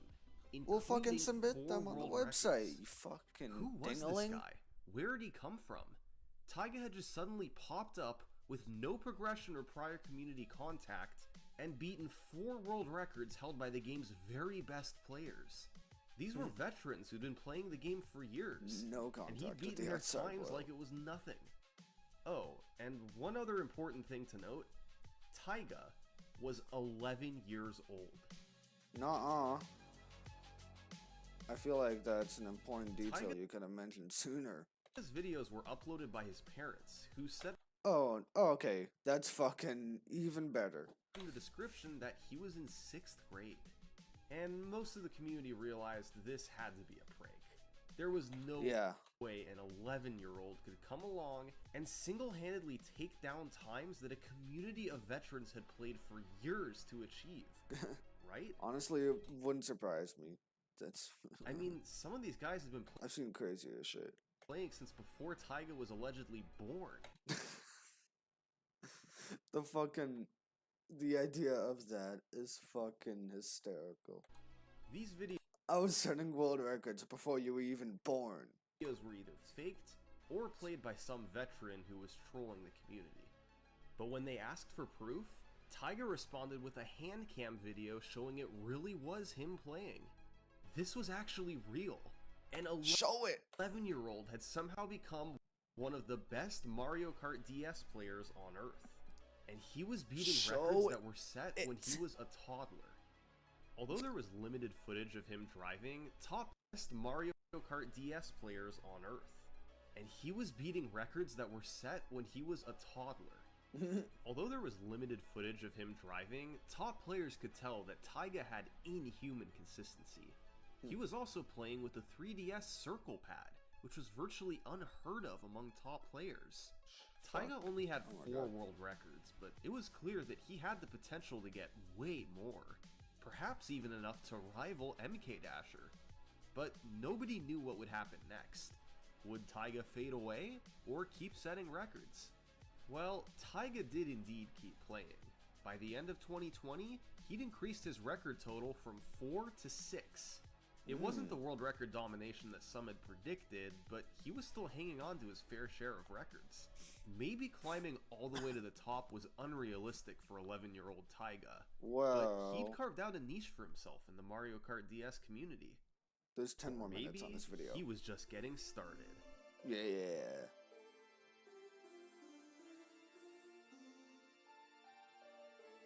Okay. Okay. Okay. Okay. Okay. Taiga had ascended Pass him the already. mountain. After 9 months of heavy playing in 2021, he'd nearly made it to the top. All the while, MK Dasher was playing and setting his own world records, but he kept losing ground to Taiga. Pass For MK every Dasher record that already. he set, Taiga got multiple others. And the result I don't care was about the I don't care about MK Dasher anymore. That's fucking insane. complete erosion of his world record lead. On September 17th, 2021, it officially happened. Taiga passed MK Dasher's record count. But was this enough to make him the champ? How did his average finish compare to MK Dasher? Well, overall, Taiga had an incredible timesheet. If he didn't have the record on a course, he was usually in second place. One notable exception. These were his Moo farm ranks. No! Taiga was pretty disconnected from the rest of the community and No, seemed no, to not no. care at all about average finish. So, even though he'd passed MK Dasher in nearly every metric, Moo Farm prevented him from officially being champ. No, MK Dasher still held the crown. By late 2021, MK Dasher gave up trying to compete with Taiga. He realized it was a pointless endeavor. Instead, he focused on grinding individual tracks he enjoyed, like Rainbow Road, lowering these records over and over. He knew his champ status could disappear at any moment. Foolish Meanwhile, child. Taiga kept playing too, setting new records while also lowering ones he already had. By mid-2022, his world record lead had grown, despite still not technically being the champ. And then, in October 2022, it happened. Taiga played Moo Farm. There we go. It was far Thank from you. perfect. On his 3-lap time, he missed a mini-turbo and hit a wall at the end. But his driving was still incredible overall. He improved his times from outside the top 150 to 3rd place. That's better. And finally, Good fucking it was made God, that official. irritated the hell out Taiga of me. was the champion of Mario Kart DS. Hell yeah. Could MK Dasher respond? Well, No. in 2023, No. he went all in, doing everything he could to close the gap No. between himself and Stop Taiga. that. But no matter what MK Dasher did, he remained 5 to 10 world records behind Taiga. Even when he managed to beat a few of Taiga's records, Mario Circuit 1, Donut Plains 1, Figure 8 Circuit, Taiga always beat him back in a matter of weeks. It was reminiscent of what Sasha did to Thomas back in 2007. Before MK Dasher knew it, Oh my his God. progress was always undone. He then turned to cleaning up his timesheet instead of chasing world records. This helped close the average finish gap somewhat, but Taiga still had a comfortable lead. This continued throughout all of 2023. Both players were active and improving their PRs. By early 2024, Taiga had been on top for a year and a half, and despite MK Dasher's best effort, he hadn't been able to pose much of a threat. That was the status quo, all the way until April 2024, when there was a revolution. A revolution? A shortcut revolution. Oh my god, dude. I swear to god. I swear. No. Don't exit full screen. I didn't tell you to do that. Play, thank you. April 5th, 2024, someone new popped up in the Mario Kart DS Discord server, Zumo de Papaya. Who the fuck? Right away, he started asking about a potential glitch on Luigi's Mansion. He was wondering if it was somehow possible to bounce high enough to clip through the wall and down to the floor below. Players had already seen bounces like this before. They weren't consistent enough or big enough for anything meaningful. But Zumo was an experienced glitch hunter. He knew what he was doing. And as he kept experimenting with different angles and steering, his bounces began to get higher. Other players started to take notice, and one named Guan began experiments of his own. A few hours later, Guan posted that he had done it. He'd bounced over the wall and clipped down to later in the track. Oh shit. This was Mario Kart DS's first new shortcut in more than 10 years. Can you make a and it was lap about count? to kick off a revolution of new shortcuts, all revolving around this one technique, the super bounce. The super bounce. Here's how it's done. You must angle your cart back in the air while falling, press R on the frame you land next to a wall, then steer perpendicular to said wall. This allows you to get massive air and potentially skip certain sections of the track. The super bounce opens up the door to many new shortcuts, but it's limited somewhat because of the game's checkpoint system. Each track has a number of key checkpoints you must drive through, and if you miss one, the lap won't count. So, if your super bounce causes you to miss a key checkpoint, you won't complete a lap upon crossing the finish line. Ultimately, Zumo, Guan, and others collaborated to find 3 new shortcuts using the super bounce. The first new RTA viable shortcuts since 2014. The first was on Luigi's Mansion, which you've already seen. Yeah. It saves about 1.5 seconds and is also the hardest of the 3 shortcuts. Oh. You can see you're not skipping any key checkpoints by cutting out this section of the track, so the lap counts. I bet. The second shortcut was on Delfino Square and used an idea theorized years ago by a player known as Nine. You jump off the lip, hit the bridge to bounce and tilt your cart back, then super bounce over the wall to skip a section of the track. Just like Luigi's Mansion, this shortcut also saves about a second and a half. But the biggest time save of the 3 shortcuts, and also by far the easiest, was on Waluigi Pinball. It's performed after a long fall from a zipper, and by using a mushroom, you can make it all the way to the bottom of the pinball machine. It saves close to 9 seconds per lap, blowing the other 2 shortcuts out of the water. The Waluigi Pinball shortcut was first hit in the world record by iMathy on April 13th. iMathy is a Mario Kart shortcut aficionado, who's hit shortcut world records in several Mario Kart games. It only made sense that he'd be the first to hit this one in Mario Kart DS. But what about our world champions? They were used to incredibly fast racing without shortcuts. How did they adapt to the super bounce? Well, Taiga did briefly take the Waluigi Pinball lap record, but there's no footage of him ever using the shortcuts on Delfino Square or Luigi's Mansion. He did manage to hit a new lap shortcut on GameCube Luigi Circuit, but for the most part, he's stuck to non-shortcut racing recently. MK Dasher, on the other hand, well, he got good at the super bounce. Ah, fuck.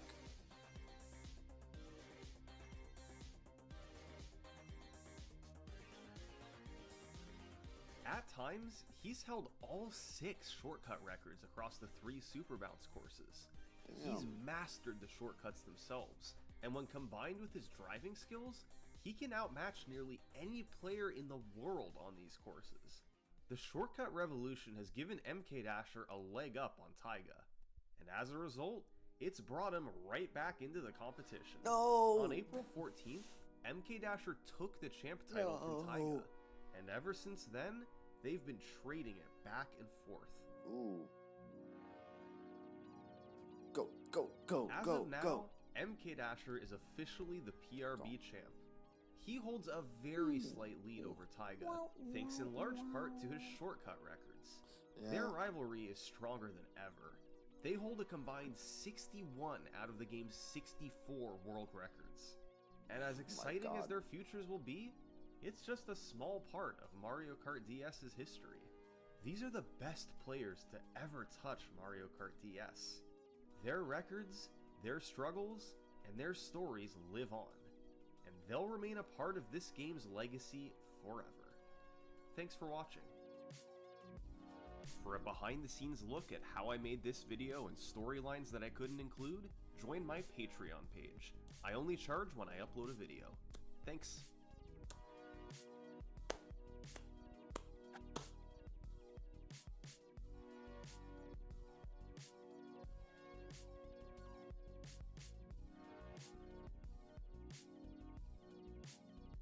Let's go.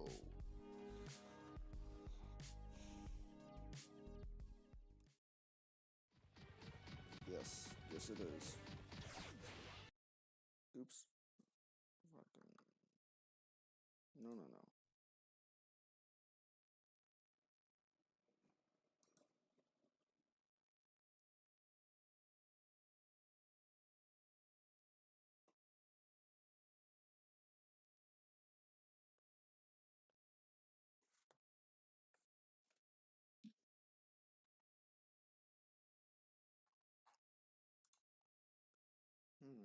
What now? W summoning soul video. Always dropping bangers.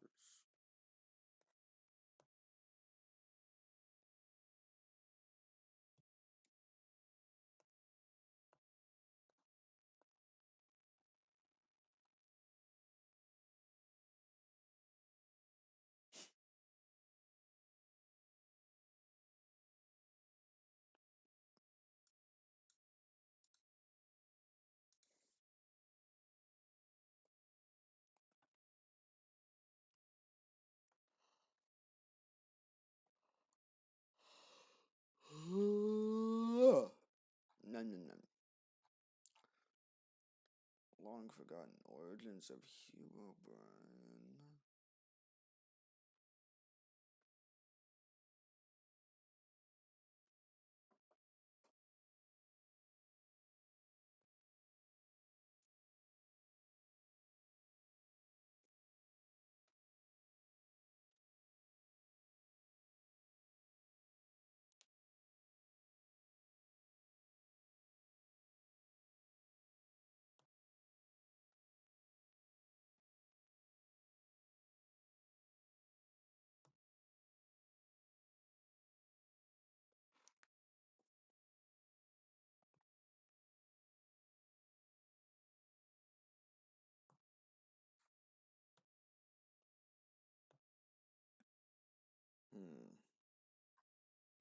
What do I have?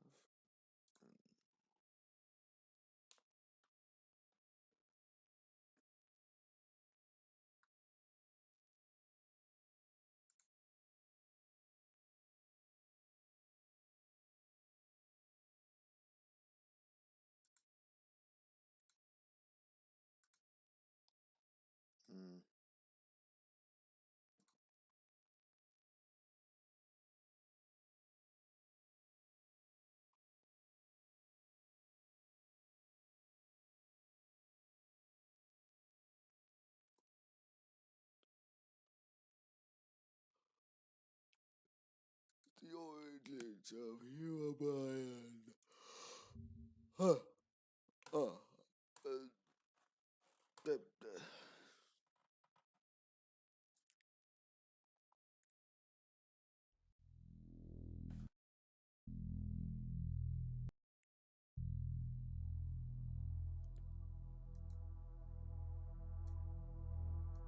August of 2010, a strange image surfaced online. It's a screenshot of the game Minecraft. The image is mostly normal except for one thing, a lone figure in the distance, hidden in the fog. He has the default... Yeah. I know the whole fucking shtick about the the 4chan post. An anonymous player. It tells of their encounter with this entity in a single-player world. The author noticed the figure in the fog, but couldn't catch them. As they played more, they found odd structures in their game, 2x2 tunnels in the rocks, perfect pyramids of sand in the ocean, groves of trees missing leaves. They did some research and discovered that other people had seen this mysterious player. His name is Herobrine, and he's the dead brother of Notch, the creator of Minecraft. Most people think that this image here is the origin of Herobrine, but that's only partially true. Partially, hold on.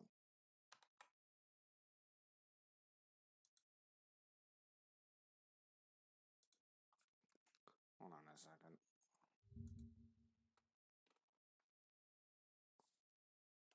Uno momento, por favor.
Recently discovered evidence has revealed that there's so much more to the story.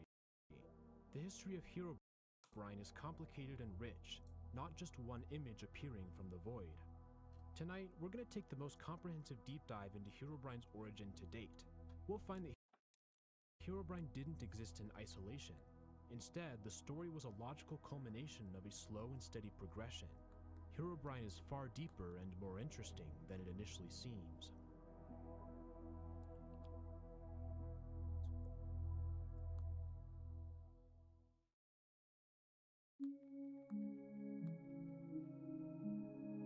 The history of Herobrine is deeply intertwined with the history of Minecraft itself. The foundations go all the way back to the earliest builds of the game. On May 13th, 2009, a programmer known as Notch posts a video of a coding project he's developing. It is so new that it doesn't yet have a name. The title is Cave Game Tech Test. Little does anyone know that this will one day evolve into the best-selling game of all time. But even these first versions set the stage for Herobrine, albeit in a slightly weird way. For the blocky game worlds are not empty. Instead, they contain default-skinned mobs that spawn naturally. Their creepiness is a distinctly different flavor than that of Herobrine. In a certain sense, though, there's a conceptual similarity: humanoid mobs elsewhere in the world. Oops. In these early days, Minecraft is an obscure game. Most discussions about it take place on an internet relay chat, or IRC for short. It is here that we can learn the thoughts of some of Minecraft's initial players. Within these logs is the first known reference to creepy white eyes in Minecraft. On January 29th, 2010, a user named Zombuster makes a couple of comments. "The white-eyed one is creepy. Their white eyes staring into your soul." These messages are referring to a new Steve variation that was just added to the game. Unlike the blocky surroundings, these characters are rounded and detailed. While they're not quite scary, they certainly feel stylistically out of place. Apparently, Notch agrees. Just 2 days later, all human mobs would be permanently removed from Minecraft. The player is the only one that remains in the world. A common refrain of the early Minecraft community is suggestions. Since the game is in active development, any proposal has a chance to be seen by Notch and eventually added to the game. Right. A notable example of this comes during the same week. A few users are discussing mobs with Notch when a person named Lick3 suggests the following. I could see it now. Someone wanders into pitch darkness, hears breathing, turns around to see these glowing eyes looking at them before dying instantly. To the best of my knowledge, this is the first ever reference to creepy glowing eyes in Minecraft. A tiny step in the direction of Herobrine. It's also notable because the eyes are accompanied by an unsettling breathing sound. This serves as a bit of foreshadowing, as we'll see soon enough. Apparently, Notch likes the idea of glowing eyes. About a week later, he adds them to the game. However, they're not human eyes. Instead, it's the gaze of the spiders that is now visible in the dark. Oh, okay. Oh, nothing Makes works sense. on this acne. Hi! Who? I'm a licensed dermatology provider from Curology. I don't care. Be quiet. Another place where early players discuss Ad. Minecraft is the Minecraft forum. Much like IRC, it's common to see suggestions for the game. While most aren't memorable, there are a few that are worth a brief mention. On February 26, 2010, a user suggests a mob that is disguised as another player. The next day, he sees an idea for a craftable guard mob that has the default player skin. A related idea is the doppelganger mob, which would copy the skin of a player on the server. All of these suggest a return to humanoid mobs in the world, despite their recent removal. There is, however, one mob that's different. It's written by a user named Coalhouse. Shadow ethers will watch you from the darkness. You can tell when a shadow ether is near because all you see is their eyes. They make whispering sounds as they watch as well. Their eyes are scary, watching, intense, and unnerving. This suggestion is noteworthy for a few reasons. First, it's another reference to scary glowing eyes in Minecraft, as first suggested by Lick3. However, there's a key difference. While Lick3's mob attacks the player as soon as it sees the eyes, Coalhouse's mob stalks the player, watching them from afar. It's afraid of light and will only attack when it's the darkest. Its eyes scary, watching, intense, and unnerving. The concept of a stalker mob is an important one, and it will return soon. But first, a different type of development. To this point, all the posts we've discussed are suggestions, ideas for future additions to Minecraft. But on April 30th, 2010, something changes. On a thread called Minecraft is Scary, a user named McGruber posts the first ever story about glowing eyes in Minecraft. Spelunking down a seemingly endless cave system. Lost 2 pounds after turning a corner and getting jumped by God, those glowing eyes, why? I killed it and laughed, not knowing the hell I was entering. I took the wrong tunnel out and only went deeper. Woe unto me, for I sustained myself through scavenging mushrooms and fleeing. Always fleeing those glowing red eyes. Strip mines for me from now on, thank you very much. This user is clearly talking about the glowing eyes of spiders. On the same thread, there's another story, this time about being startled by a default skin player standing in the dark. Oh, also, multiplayer is scary. You're just building something and then you spot a shadow moving across your window. Then you turn around and there stands a black man, default skin. That scared me once. While this story is referring to multiplayer, it isn't long until there's a suggestion for a humanoid mob that stalks you in single player. Stalker, the human model. These guys hide or peer around objects, or in some cases even peer through windows if you have any. A different user builds upon this idea a few replies later. I don't know, I still like psychological horror. More subtle, makes you question reality. Could be an absolute mind monster. Red eyes everywhere? 2 replies later. I would love to see those dark people that hide behind trees with eyes. Ooh, that would be so cool. They could be like humanoids but fairly smaller, 8/10 of normal size, and would be able to open up doors. By this point, we were clearly flirting with many Herobrine-like ideas. We have a mob that looks like a player, but with glowing red eyes. This mob stalks us, watching from the distance. It also affects our game world, albeit non-destructively, opening and closing doors. While these comments are merely suggestions, they're moving in a uniquely creepy direction, suggesting humanoid entities that stalk the player, their eyes watching them. Minecraft is already considered by many to be a creepy game. The dense fog and dark lighting creates an unsettling atmosphere. These suggestions build upon this idea. Maybe there could be someone else hidden in the mist. And yet, this inherent creepiness is about to be multiplied. On July 7th, 2010, something new will be added to the game, an addition that will change the feeling of Minecraft forever. Cave sounds. Oh god. I have those turned off. Background ambiance I feel in like they Minecraft would has been still requested for... give me psychological horror today. a while. There was actually a good YouTube mock-up about 2 weeks before the release of fucking Cave 60, yeah, a stack of fucking tools. Yeah, that makes sense. sounds. 62 pickaxes, 64 axes, and 63 shovels. The audio in this video is natural, dripping water and whooshing wind. The Yeah. official cave ambiance is, well, not that. Let's take a listen. Yeah. Not even close.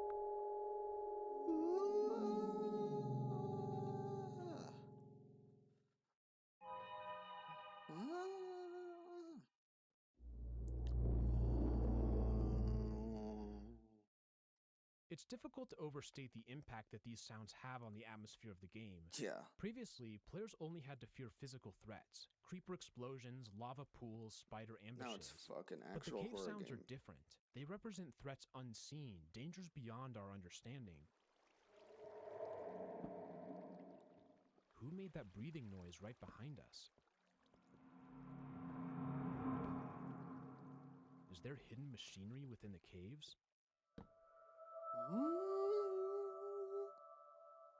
What horrible monster was that? Get the iron, Is you there fucking someone out there? dipstick. The new cave sounds play perfectly into a feeling that is common at this time, the fear of the unknown. In 2010, Minecraft doesn't have the huge popularity it would later attain. There are no update announcement videos, no developer interviews, no hype cycle. Yep. Instead, Minecraft is still the passion project of a single developer. There are new updates all the time, occasionally as often as 3 in a single day. Whenever you open up Minecraft, there's a decent chance that something has changed since your last session. There are always new things you don't know about, slight adjustments, hidden items, novel threats to avoid. Ooh, Players don't cool yet deeply generation. understand this game. It's still inherently mysterious. But with the addition of cave Yeah. sounds, this mystery is supercharged. The player response is dramatic. It's pretty The cool Minecraft forums are quickly concept. saturated with endless stories of unsettled players. Oh, I heard that screeching. Oh my god. Oh my god. This is turning into more of a survival horror game. Love it. Yeah, I heard the sound, which turns out to be Cave 8, and had to log out for the day. That is not an okay thing to do to someone who just fell down a hole into a dark section of cave. Minecraft, without a doubt, the is fucking the good scariest old game I days. have ever played. Judging by its line of progress, I think it will be the scariest game I will ever play. I can actually feel the change of fluid in my body as adrenaline rushed to my legs. I have chills now. Chills. Dear Notch, I need new pants after the latest update. I appear to have soiled the ones I am currently wearing due to the new ambient cave noises. Dear Notch, please send me a new pair of fucking pants. Pronto. Please and thank you. They were vigorously frightening. Vigorous. Dress for babies. Put your diapers back up. Oh shit. These new sounds scare the out of me, and I love it. I was tunneling through some caves and came into an opening just in time to hear a huge... which made me jump out of my pants. This looks like a job for Mute. There are far too many stories like this to list them all. One thing, however, is abundantly clear. The cave sounds have shoved Minecraft sharply in an unsettling direction. In this thread, a player suggests the addition of a mob whose entire purpose is to scare you. Maybe a monster with dead black eyes that follows you in caves.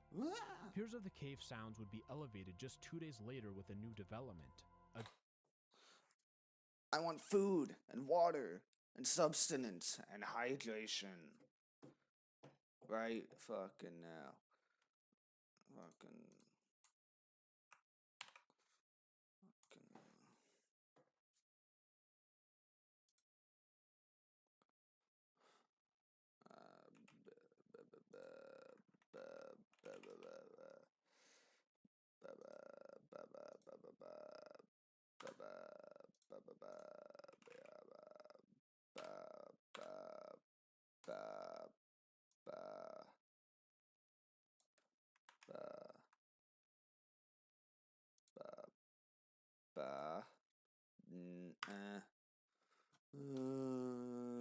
Getting food and water. Well, maybe I should fucking. There you go.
I was muted, so the jump scare wasn't scary at all, but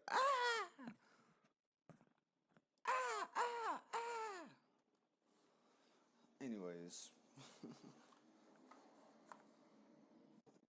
Hey man, as soon as I unmute my mic, a plane flies over the fucking building. That's fantastic. How far back do I have to push my laptop for the food to fit on the table? That far back. Okay, thank you.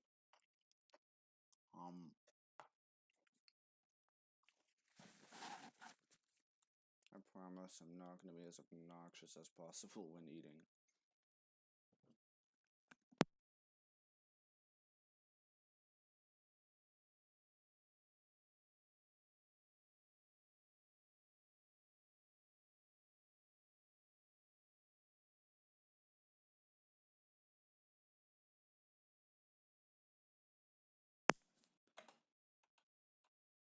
Gameplay video entitled Minecraft Cave Dweller Sighting Number 1.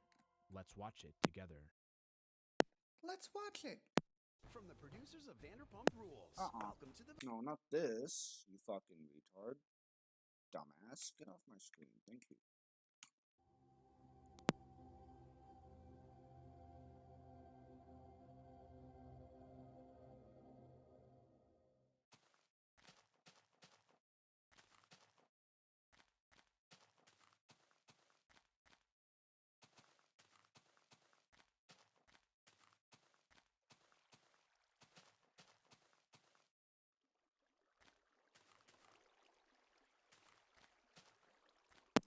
Recording.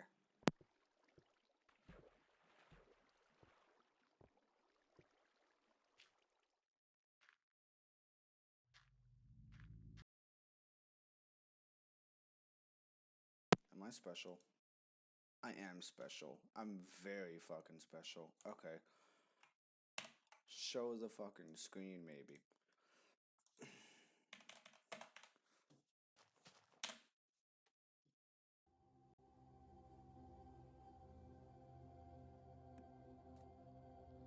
Oopsie daisy.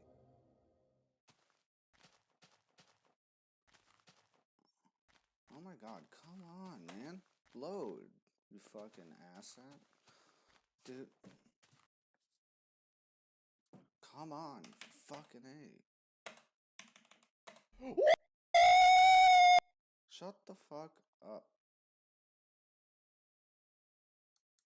Oh, yeah!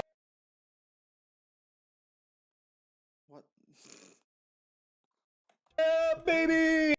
Wait, what did that actually come from? No. No, hold on. Where did that come from? Am I losing it? What the fuck was that? What was that? Am I getting fucked with? What was that? I don't know what that was. In all honestly.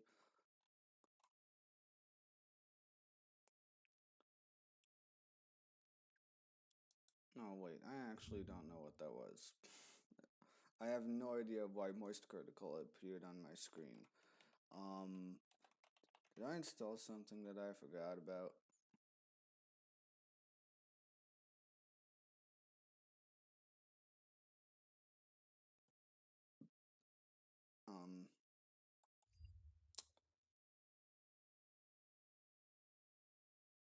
Huh. Alright, I'm just gonna move on. Response is dramatic. The Minecraft I have new ambient. entitled Minecraft Cave Dweller Sighting Number 1.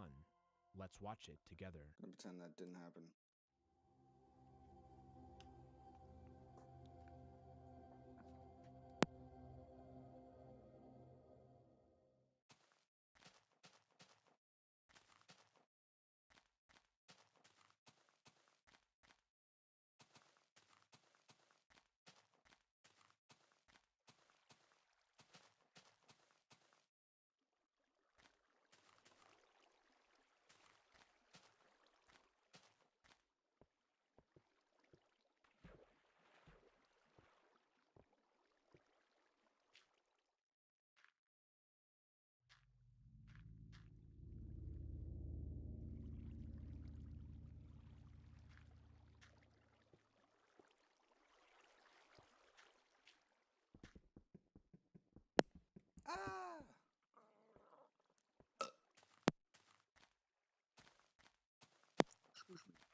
Excuse me. Did you see it?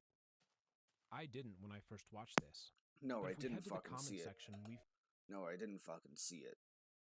Okay? No. I'm fucking blind. find an intriguing observation.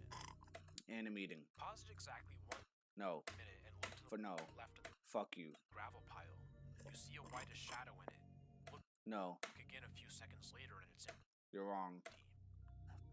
You're lying to me. It's exactly Stop lying. Liar, liar, pants on fire. Okay, I'm gonna stop. cave in the distance. I'll stop pausing. 58 to 101, you can see something in a small cave in the background, then nothing at 102. Hey. Pause it at 20 till 22. There's something behind the waterfall. Is that it? Am I To stupid? be honest, I still don't see what they're talking about. Am I It stupid seems or to am me I that the stupid? figure in the distance is just a hole in the cave, the same Yeah. for the being behind the waterfall. And yet, whether anything exists or not, there are now many people who believe that there's actually a figure. And that belief is important. This video represents a significant escalation. For the first time, we have raw gameplay footage of a mysterious being. It's as real as it's ever been, and the cave sounds played a crucial role. As rumors of a humanoid That's entity kinda within funny. Minecraft slowly spread, stories describing paranormal moments That's pretty begin to funny. appear much more frequently. One notable example is by a user named Blue Shadows, who tells the story of Jackson's mine. Well, there was something. Early on in my days of InfDev, there was a big cave not too far from my base. I explored it vaguely for a while. It seemed like a typical cave, just some coal and a few blocks of iron. After a while, I noticed a big hole in a place I hadn't really lit up with torches. I fell down it. It seemed way deeper than should be possible to naturally form in Minecraft. Once I reached the bottom, with a big chunk out of my health, I figured I might as well explore and mine a little while I was down here. So I did. It was pretty filled with iron, which I needed at that time, but not much else. Here's the creepy part. It never ended, and I could never find that hole back to the main cavern. Many of the torches I planted seemed to disappear on their own, and I got hopelessly lost. Eventually, I dug up to the surface, freaked out. Eventually, I did go back in, vowing to remember how to get back, but I couldn't find it later. Liar, pants on fire. Hours to find my way back. I dumped lava down the entrance and sealed it up. Never have gone back, never will. It's called Jackson's Mine. The entity in the world isn't just watching. Now it's actively affecting it while the player is present, breaking torches off the wall, digging new tunnels for the player to get lost in. This being operates independently. We merely stumble across evidence of its modifications, and embedded within is just a hint of malice. It's intentionally making our life slightly more difficult. A later story contains a new wrinkle, a seemingly infinite 4x4 tunnel Mild with the entity inconvenience. sealing the entrance. A different user reports stumbling across the default player's skin beneath the surface. We had these deep underground passages that crisscrossed at the bottom of the world, and I was down there in one of our outer passages, and I saw a default player model go around the far corner, and I sprinted ahead and looked down the passage, and no one was there. I asked my friend if he had been down in the passages, and he said no. Still further, a user reports seeing faint objects in the distance. Strange ghostly faces in the corner of my vision that disappear the moment That's I an look at them. insane profile They also picture. mention hearing the ambient cave noises. These stories are feeling increasingly similar to Herobrine. Players are now reporting seeing other humans in their game, or at least evidence of their activity in the world. There's no indication that these reports will die off anytime soon. And yet, there is still another substantial change that will further stoke these fears. On July 30th, 2010, Notch releases the 7th Secret Friday update. Included within is a jukebox as well as 2 discs to play on it. The first is entitled Cat. It's a bubbly synthesizer track that's peaceful and charming. Love Cat.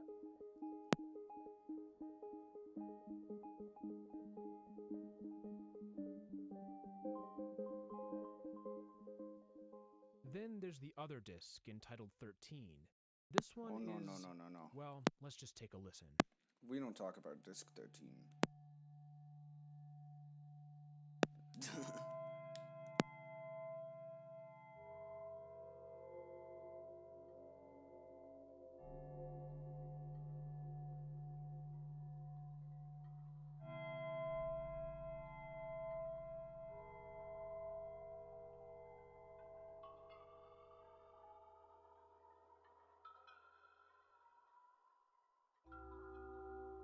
In many ways, Disc 13 doesn't feel like music at all. It might be more accurately described as an extended cave sound. However, it's more than just that. In this disc, we hear things happening in the distance, huge explosions reverberating through the caves.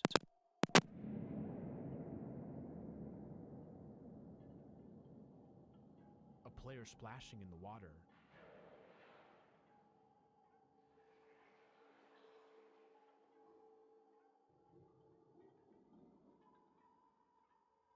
Skeletons firing arrows.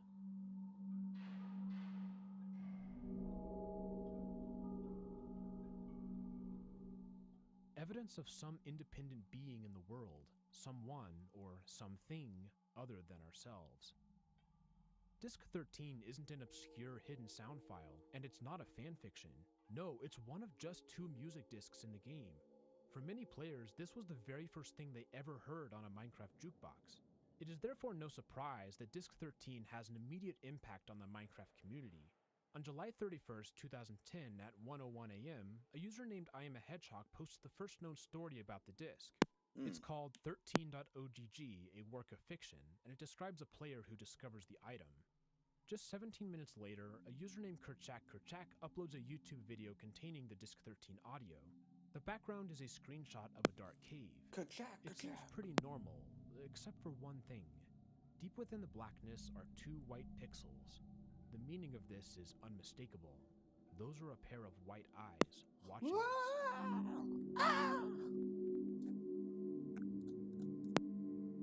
In an interview conducted in 2023, the video's creator explained that these pixels were deliberately placed, although they did not remember the specific reason. Whatever their intentions, this decision would prove to be a critical step in the progression towards Herobrine. Later that same day, a user replies with a different story, this one copied from an anonymous author on 4chan's video games board. The text is quite long, clocking in at about 3,000 words. The author describes being plagued by strange occurrences in their cave, including vanishing torches and whispering sounds. This forces them to abandon it. Later, the player discovers a different cave and fears that it might connect to the original. There's a dead end with a complete 3x3 square of rock, like it was put there as a seal. As they explore, the author encounters a dungeon with a mysterious block and black disc. The text contains a link to the 13.ogg YouTube video. The player is soon haunted by the sight of ominous white eyes. I get into the cave, begin slowly going towards the pit, making sure I use my torches efficiently. I hear a ghoulish laugh behind me.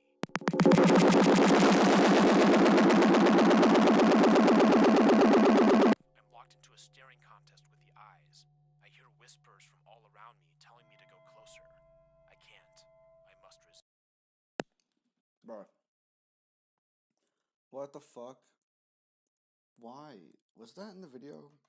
At me, I freeze. I can't move. I'm locked into a staring contest with the eyes. I hear whispers from all around me telling me to go closer. I can't. We're there. Get into the cave, begin slowly going towards the pit, making sure I use my torches efficiently. I hear a ghoulish laugh behind me. I turn to the pitch black, and 2 white eyes were there. Looking at me, I freeze. Okay, I don't know. I can't move. I don't know if that picked up. Probably not. I pulled on my fucking headphone cord on accident, and it was such a loud and obnoxious, and it scared the fuck out of me. Locked into a staring headphone cord. Yeah, you good now? Headphones? Yeah? Okay. Fantastic. Contest with the eyes. I hear whispers from all around me telling me to go closer. I can't. I must resist. Some consider this story to Yeah, the audio fucking bugged out like crazy because I yanked on my headphone cord a certain way. And it fucking jump scared me. be the most substantial Herobrine precursor. While prior stories contained isolated concepts of a stalking mob, this post combined it into a cohesive narrative structure. Meet Felix. Felix isn't pet insurance, it's cat insurance, designed specifically for our feline friends and... Shush. A user named Endorphin would build upon this story the next day. The post also links to the YouTube video. It is entitled, I Cannot Take It Anymore. Jesus Christ. Oh, I I'm can't sorry. I can't go back home. I can't can't go into my mines. I can't do Yes, you anything can. anymore but slowly try and build But something what with under that the frozen ocean. attitude? And it's all because of 2 little pixels. 2 pixels. 2 white pixels. I haven't even seen them myself except in screenshots. I know it's there though, waiting in the mines, watching me from my tower's balcony while I'm outside. I can't see it through the constant snowfall, but I know it's there, and I know it can see me. The white eyes myth surrounding ambient noises. It started a couple of I weeks have ago bad news after for a you. Secret Friday update. Some people started You're schizophrenic. reporting seeing a pair of white pixels whenever an underground ambient noise was triggered. I figured it was just a bug or something, maybe even some way he did it to trigger the sounds themselves. I didn't hear much more about it for a while. Then all of a sudden, recently I've been seeing reported sightings everywhere and a supposed screenshot of them. This is the picture. I can't even bear to let it load. I had to do a quick tab, copy, and close before I saw those eyes again. Those eyes. Jesus Christ. You see what Endorphin you've story done. is notable because it Ka-chack, describes a name to ka-chack. this entity, White Eyes. We later discover that White Eyes is female. A different user claims that they've also seen White Eyes, and then a second and a third. However, there are a fair share of detractors, such as a user who loudly schizophrenic. This is not imagination. This is idiocy. But it doesn't matter, the flame is lit. One reason for the spread is that White Eyes is similar to a common graphical bug in which white pixels are seen on the edges of blocks. Yeah, exactly. References to White Eyes begin to show up That's what I outside was of this thinking. post. On the internet seen that relay shit chat, before. a user suggests that Notch add the white-eyed monsters. Then, a few days later, we find a different forum post called White Eyes. This one is notable because it apparently contains a screenshot of the being. Unfortunately, this image has been lost to time. The same fate befell Lost a handful media. of fan Lost media. Not on my watch. art images of the creature. Some comments remain, however, and they suggest that White Eyes looks like a creepy mechanical skeleton spider. If that's true, then it's noteworthy that White Eyes is a descendant of the very first glowing-eyed monster, the spider. Mentions of White Eyes are most common during early August 2010, but on August 19th, something interesting occurs. A user sends a tweet asking Notch a question. Notch, someone made a story about your brother, Herobrine. You remember him, right? You should totally add him to Minecraft. This is the oldest archived reference to Herobrine. No one has found an earlier mention. And yet, it seems pretty clear that this user didn't come up with Herobrine themselves. They read a story that someone wrote. The detail that Herobrine is Notch's brother suggests that this is the same story that we know today. And we're left to ask an important question. When was the original story made? Because the tweet references it, we can be pretty sure that the original was written sometime before August 19th, 2010 at 3:46 p.m. Right. But we'll need to keep searching for the original. The That's earliest known archive of specifically the story itself 3:46 can be p.m. found on a creepypasta blog posted on August 22nd, 2010. This post further supports the remember idea that. that the original story came earlier. First, the included images are substantially lower quality, indicating that they are re-uploaded. The second piece of evidence is much more subtle. Hear me out. It's 2010 and people have shit PCs. Whoa! It turns out that the story on the blog is slightly different than the one on the image. I was able to find 13 discrepancies between the two. None of these are major. Instead, there are slight adjustments and fixes, replacing an incorrect comma with a semicolon, fixing an uncapitalized proper adjective, correcting a misspelled word. In my view, these changes clearly represent an attempt by the blog author to improve the original story, furthering the idea that there's still an earlier version to find. We can narrow the window of possibilities. The screenshot indicates that it was taken in Alpha 1.0.1602, released on August 13th, 2010. We have strong reason to believe that the story was released before the tweet and the blog post. Thus, we are left with about a week of time when it could have been posted. Even now, in 2024, we still don't know who wrote the original text and when. And unless an earlier reference is found, anyone... It was on 4chan, therefore it's automatically lost to fucking the internet. Lost to the fucking internet. Never to be seen again. Unless... Anyone who comes forward claiming to be the author will have no way to prove it. Any evidence they could provide could be easily falsified. While the specific origin is unknown, we do know that it was seen by a streamer named Copeland. They decided to stage a hoax. Oh god. Not the fucking Copeland livestream. August 13th and August 30th, they sent an image of their Not world this to their again. stream chat. In the doorway, we see the figure watching us from afar. Then, on August 30th, 2010, at 9:34 a.m., Copeland starts a new live stream. Let's watch a bit together. Okay. No. Hi. So, I'm blue screening of deathing all over the place.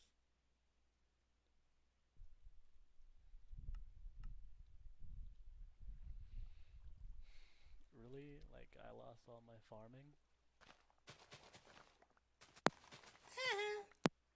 The stream begins normally. Copeland is playing Minecraft and he's in a voice chat with his friends. We see him constructing a path in glorious 240p. The first notable moment occurs about 4 minutes in. Why am I the Glorious 240p. default skin? Oh god.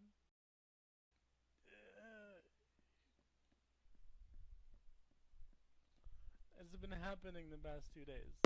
Huh? No, it's because of him. Him. Oh god, now he's taking control of my keyboard. Ah! Or not. It's because of him? Copeland is apparently It's because of responding to a him. message in the chat. He suggests that whoever this being is can control his keyboard, or maybe not. The next notable moment occurs about 13 minutes in. I haven't seen Have you any actually looked at the 2x1 page, I think? tunnels. No, it's Thank taken for a God. Wiki's been slow today. Copeland says he has not seen any 2x1 tunnels, which could potentially be a misremembered reference to the 2x2 tunnels in the Herobrine story. It isn't long until we hear more about this mysterious him. Tomato, I'm gonna put tomato. a picture in the screen in the chat. You're gonna look at it. Cause I am f***ing terrified of him. Brewcraft. That may be an idea. We just call him him. Him.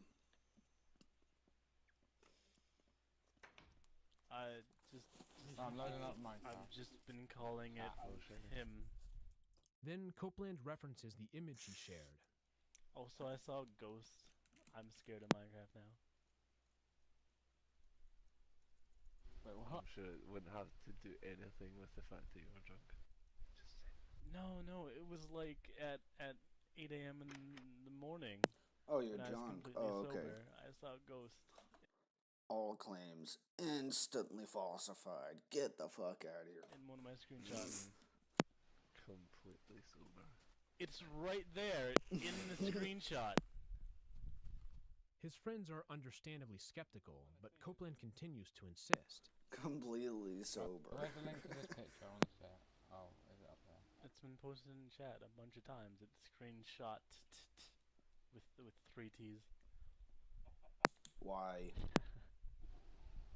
There's the For one what trailer reason? just posted. What the f***? I told Is this a you. single player or multiplayer? Single player. What? The f***? Yeah, that totally could be. His friends react with confusion. Why do you have no skin? Cause Why do he you have keeps no weight changing my below your skin head? back to the regular skin. He. Don't you guys? Him. He is him. He is him. Ah! Cope's finding It was that Minecraft. It was that Warcraft, man. That made me jump! Wait, what? What? What happened? What? He was in the room! I'm done playing Minecraft. He couldn't contain his laughter. Come on. Come on, man. You To a gotta viewer do in better 2010, as an individual. This stream was huge. We didn't just have vague suggestions of a stalking mob. We didn't just have stories recounting it. We didn't just have a screenshot of it. Now we had a live reaction of someone finding them in their world in real time. Herobrine wasn't just a story, he was finally real. Fix your tools in your fucking hotbar right now. Do it pronto. Until very recently, this stream was lost media. But on July 15th, 2024, it was finally found. There's something truly special about experiencing it just as the players experienced it in 2010. It's an important piece of Minecraft history. Less than 10 minutes after the end of his stream, Thanks to Blame It on George making a video resulting in it instantly being found the next fucking day, I'm pretty sure. Copeland He has that effect. makes a post on the Minecraft forum. He calls it Video Proof of Him. It contains a link to the recording we just watched. Blame It on George making a video talking about how it's lost media and that no longer being true the very next day. Because he always does that. He brings attention to the lost media with this large fan base. And then it's no longer lost media. And with that, there's nothing that can stop the spread of the Herobrine story. The community response is huge. While some correctly identify it as a prank, there's a substantial group who believes that this is legitimate. Minecraft finally has its signature urban legend. The slow progression of creepy concepts has culminated. The Herobrine story quickly achieves what its precursors had only hinted at: widespread knowledge. Never mind that Notch confirms that Herobrine is a hoax on the very same day as the stream. On the internet relay chat, he says, Haha, that is fake. There's no wide-eyed, creepy-eyed mob like that. But I should totally add one now. In fact, Copeland would later admit that he faked it by retexturing a painting to look like Herobrine. But Notch's rebuttal does little to slow Herobrine's spread. Around this time, it's Copeland too posts late. a link in his chat Way too fucking late for that. to the website ghostinthestream.net He's already been cemented in Minecraft urban legend history. .him.html. It contains an image of Steve, but with creepy, realistic eyes. Beneath is a large chunk of jumbled text. Decoding this is straightforward. All we need to do is remove the symbols. It yields the following. It has been reported that some victims of torture during the act would retreat into a fantasy world from which they could not wake up. In this catatonic state, the victim lived in the world just like their normal one, except they weren't being tortured. The only way they realized they needed to wake up was a note they found in their fantasy world. It would tell them about their condition and tell them to wake up. Even then, it would often take months until they were to discard their fantasy world and please wake up. Wake up, wake up, wake up, wake up. following- Wake up, wake up, wake up, wake up, wake up, wake up, wake up, wake up. Day, Herobrine is cited on a different live stream, this one by a user named Patamus. It's another one that was lost media for a long time. Let's watch a bit of it. I'm just gonna say this now, guys. If he's still down there, I'm not streaming at all. I'm done.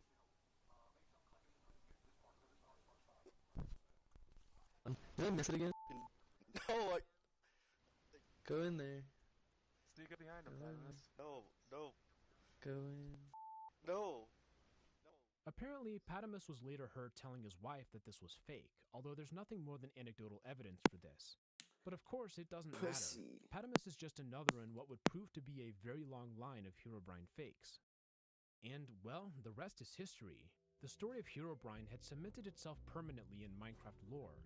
It was referenced in mods, such as one that contained a shrine that would summon him.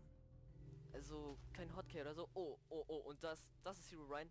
There were countless YouTube videos that claimed to have Herobrine sightings.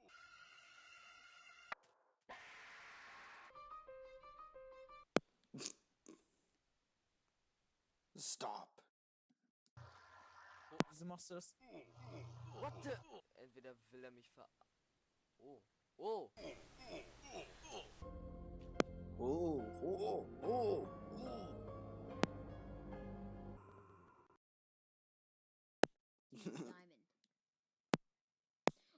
Oh, this is a classic one. He got so popular that there began to be references from Mojang. The changelog in almost every Mojang. Jang. major update has a line that says removed Herobrine. This is still true as of 2024. Herobrine has also made an appearance in many official pieces of media, usually in the background, watching from afar. Herobrine influences Minecraft media in other ways too. Perhaps none is as direct as its profound impact on Minecraft ARGs. Many of the ones I've covered on this channel have Herobrine as an obvious inspiration. Strange beings invading single-player worlds is a core element of the genre. The Alpha 1.0.16 version's ARG built upon this very idea. The name is a reference to the version where Herobrine was first found. The idea exists in Mark 101 in a very different way, and the fear of being watched is a core tenet of Mindwatch. For Minecraft ARG specifically, Herobrine was extremely important, and I'm excited to see how he continues to affect the future. As I mentioned in the introduction, there was a long period of time when most people thought that the Herobrine story emerged from the void, a sudden idea that came from nowhere. However, the reality is far more complex. Herobrine is the sum of a multitude of concepts that predate it. One of the first major discoveries was by a YouTuber named Ossiflao. They were the first to identify the importance of white eyes. This video is really just an extension of that, searching for the growth and development of ideas that may have ultimately contributed to Herobrine. I believe that my video paints the most complete picture to date of this context. Even so, I am certain that there are things I missed, earlier stories, different ideas. For example, I didn't seriously discuss influences outside of the Minecraft sphere, choosing instead to focus on Minecraft-specific developments. There's a lot of room for the history I presented to be refined. This video is by no means definitive. Instead, it's a building block for others to use, just as I built upon Ossiflao's ideas. There are more pieces to the puzzle out there. Let's find them together. If you're interested in this, I encourage you to join the Retro Gaming Now Discord server. It's a great place to discuss my videos, and I'm really excited to see what all of you came up with. Also, if you enjoy my content, join as a Deep Diver channel member. It's a great way to support me directly. You'll get a few perks, such as a special Discord channel and behind-the-scenes insights. Of course, I'll also put your name in each of my videos. Thank you so much to the current Deep Divers. We will go ahead and end with that. Thank you all for watching, and I'll see you in the next video.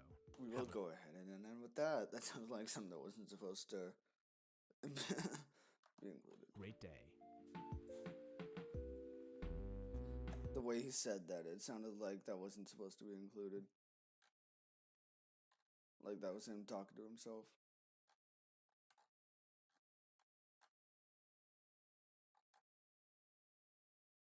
Oh, what now? Minecraft horror ain't shit. But I gotta play with horror mod for a video. That's gonna fucking happen. Oh yeah, Edison wanted me to watch his fucking, listen to his fucking song.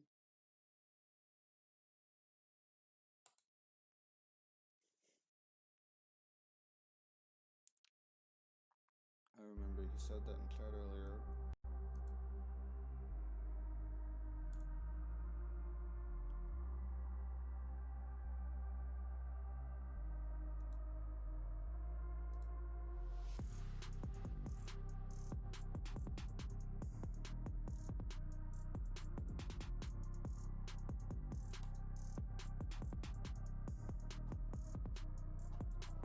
Put the pedal to the floor when you know that bitch is shooting flames. I've been on the road, never turn back cause they ain't doing a thing. Knocking down your door, put these bullets right into your brain. Your body's on the floor, got the devil running through my veins. Bitch, I'm haunting you just like a poltergeist. I'm in your fucking nightmares, you'll be dead before the sunrise. Said you want me dead, you better aim for the head. Cause I ain't going nowhere and I meant what I said. I know they talking shit, cause all I hear is blah blah blah. But you can't tell me nothing because I do what I want. They are nothing, just pussies with attitude. So keep on talking shit, let me show you what I'm bad to do. So I'll pull up with a knife, say hello to your demise. I can show you something new, but the VG rise. Gotta catch 'em by surprise, make the heart rate rise. I can promise you don't know me, just a method I survive. Just keep your mouth shut when I'm talking to you. You didn't know a thing about me like I say you do. Just trying to act tough, but I see right through. You're just another bitch with impulse issues.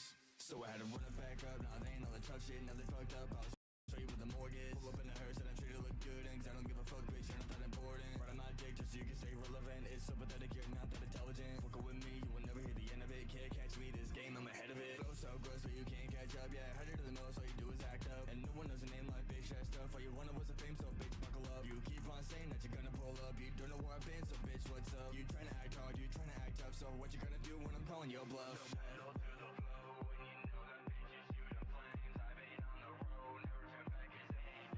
The pedal to the floor when you know that bitch is shooting flames. I've been on the road, never turn back cause they ain't doing a thing. Knocking down your door, put these bullets right into your brain. Your body's on the floor, got the devil running through my veins. Bitch, I'm haunted. haunting you just like a poltergeist. I'm in your fucking nightmares, you'll be dead before the sunrise. Said you want me dead, you better aim for the head. Cause I ain't going nowhere and I meant what I said.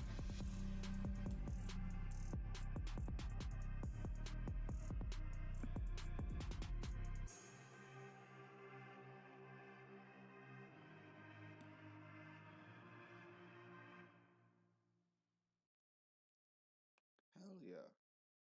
That was catchy as fuck. Excuse me. Oh wow, look, it's me. It's me. Look. Look, guys, it's me. The YouTube algorithm knows what to recommend to me.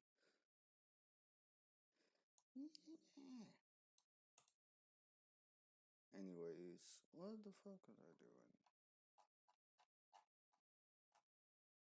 Light work, no reaction.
Transform your newsletter into its very own mobile app and allow your readers to install it. No, I don't wanna.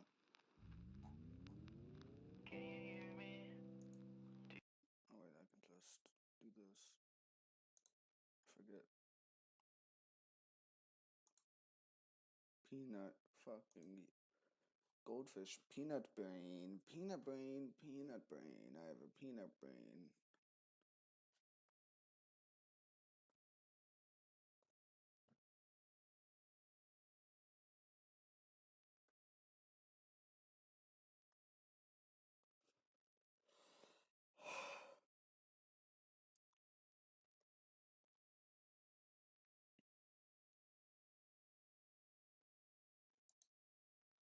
Here we go.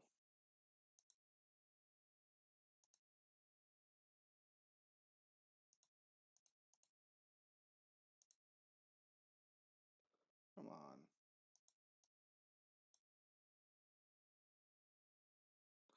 Fucking hello? There we go. We used to share the same jeans, whatever the fuck that even means. You called me that fucking night, told me that fuck. I've been waiting for you. I was chasing, I was racing, I've been locked out of my emotions.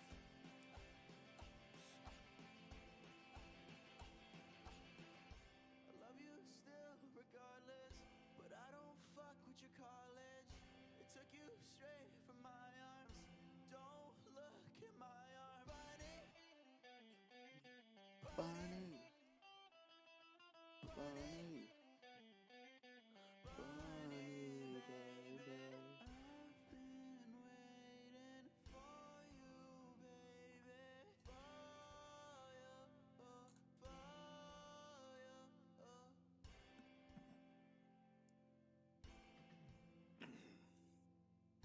I'm happy you're back, but I hope I'm back too. Bunny.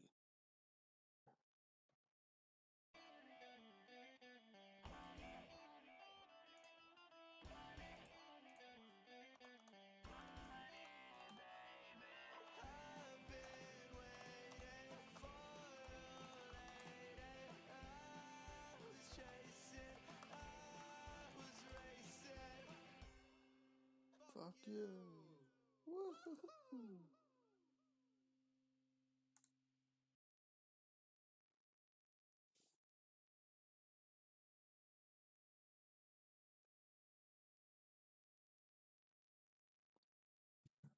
Okay. Bunny. Bunny. Bunny, baby. I've been waiting for you. I was chasing. I was racing.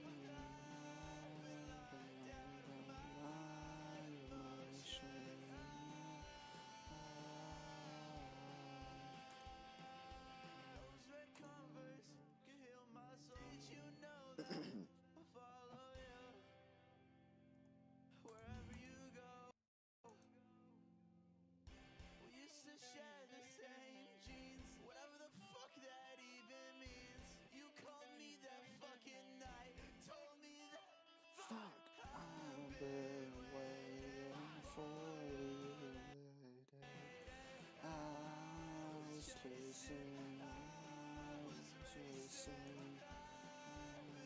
I got my emotions.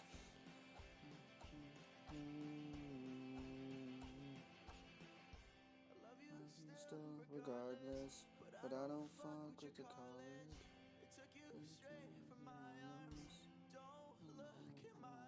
Bunny, Bunny, Bunny, Bunny, baby. I've been waiting for you, baby. For you, oh, for you, oh.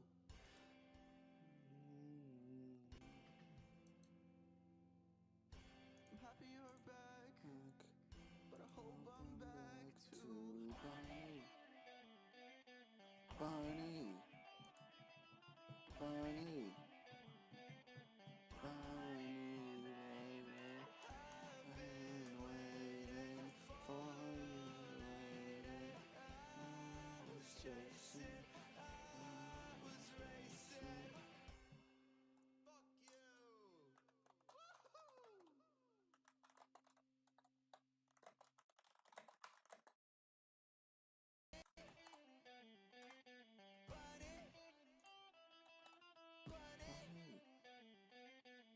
Bunny, baby, I've been waiting for you, lady. I was chasing, I was racing.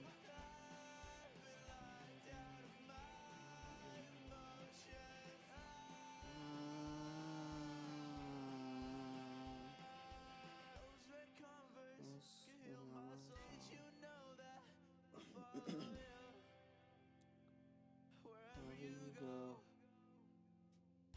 we used to share the same jeans, whatever the fuck that even means. You called me that fucking night, told me that fuck. I've been waiting for you, lady. I was chasing, I was racing. I got my emotions.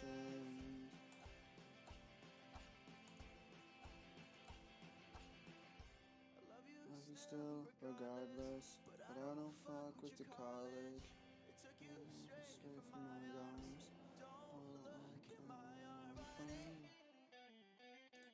Bunny, Bunny, Bunny, baby.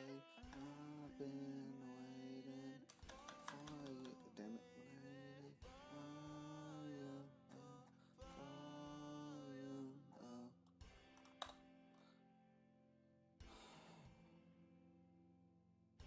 I'm happy you're back, but I hope you're back too.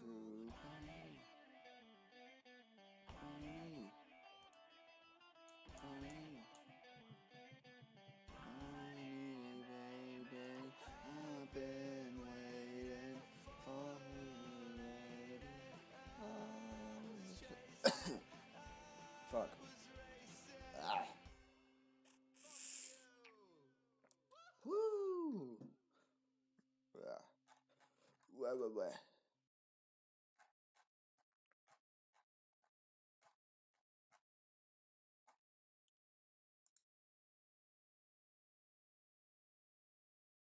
Is it gonna replay or not? Come on. Replay. There you go. Thank you. Appreciate it.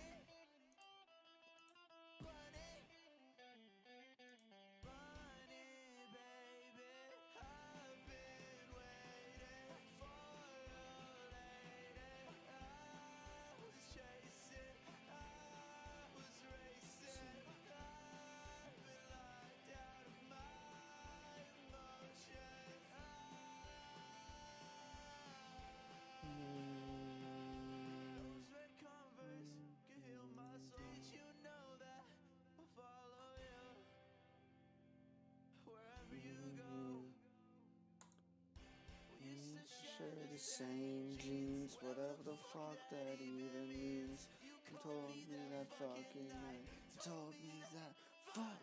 I've been waiting for you. I was racing. I was chasing. Lie down of my emotions.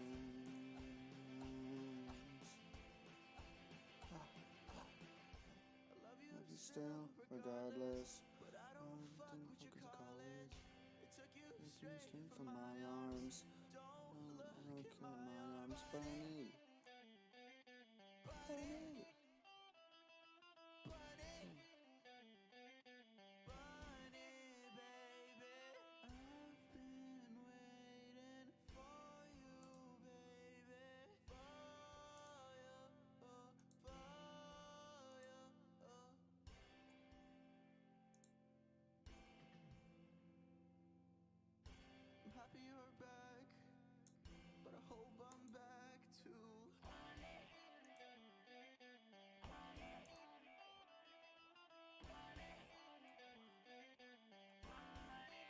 Baby, I've been waiting for you, waiting.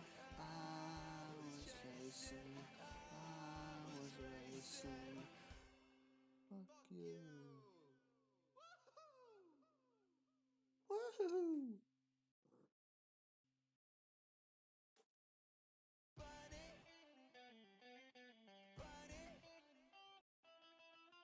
Bunny.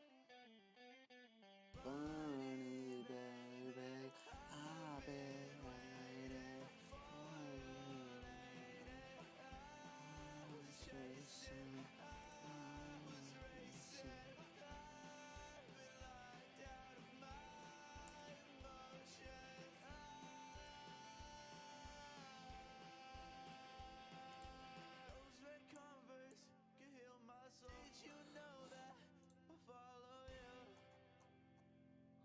Wherever you go,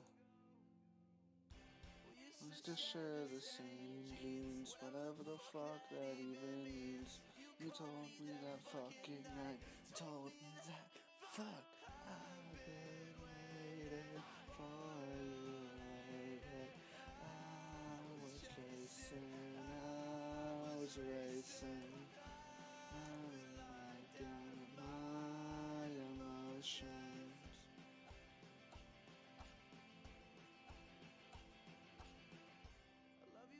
Still, regardless, but I don't fuck with your college.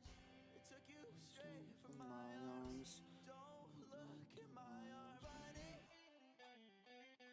Bunny. Bunny. Bunny, baby. I've been waiting for you, baby. Metro presents a tale of two wireless customers. Come on, man.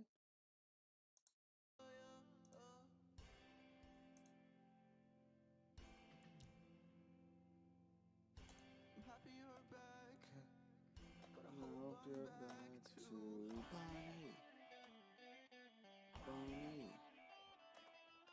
Bunny. Bunny, baby. I've been waiting.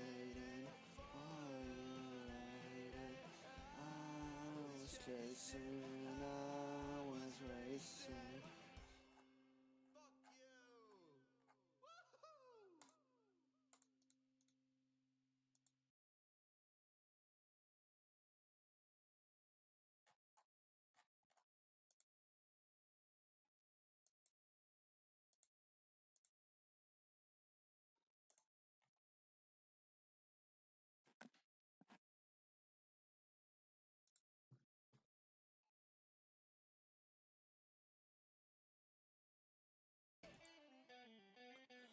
Bunny, bunny, bunny, baby.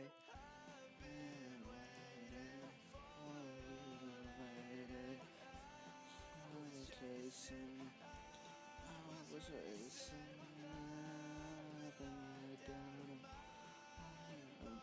I'm looking for a video to watch, but in the meantime, let me keep doing this.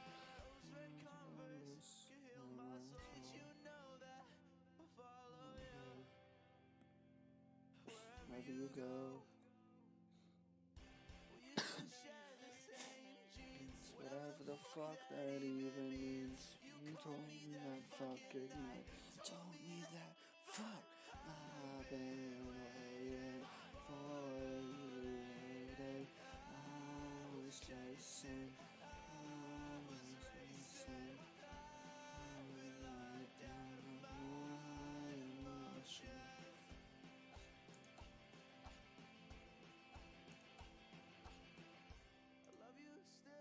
Regardless, I don't fuck with the college. Came from my arms. Look at my arms for me.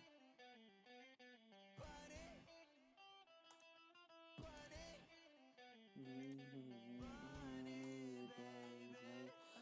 I've been waiting for you, baby. For you. What should I watch? But I'll be right back. But I hope I'm back too.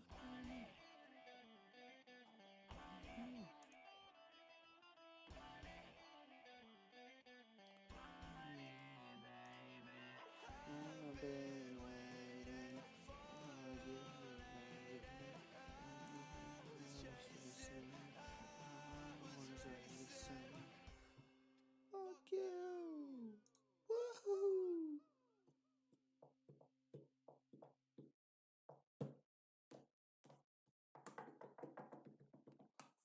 Alright.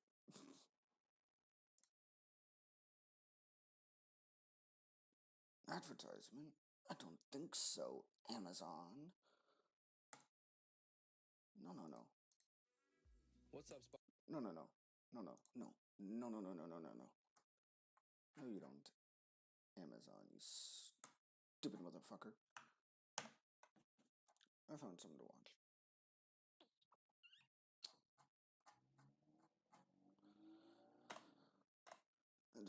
Did it fucking switch screens?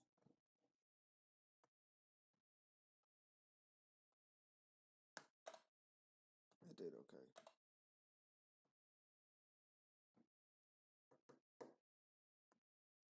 How long have I been live for? 3 hours! Ah! I'll probably... Oop. I'm supposed to be hearing things. Oh, I muted it. I'm fucking retarded. I forgot about that. My fault, OG.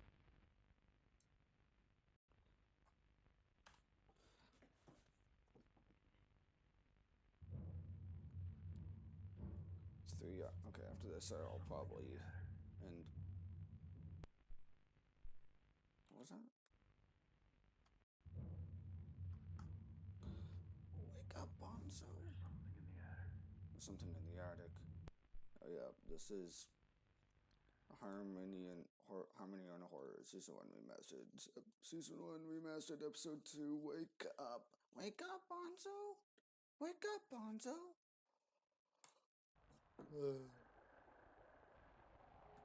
There's something in the attic, apparently. I saw the not remastered, but like however long ago it first got uploaded, so I don't remember it too well.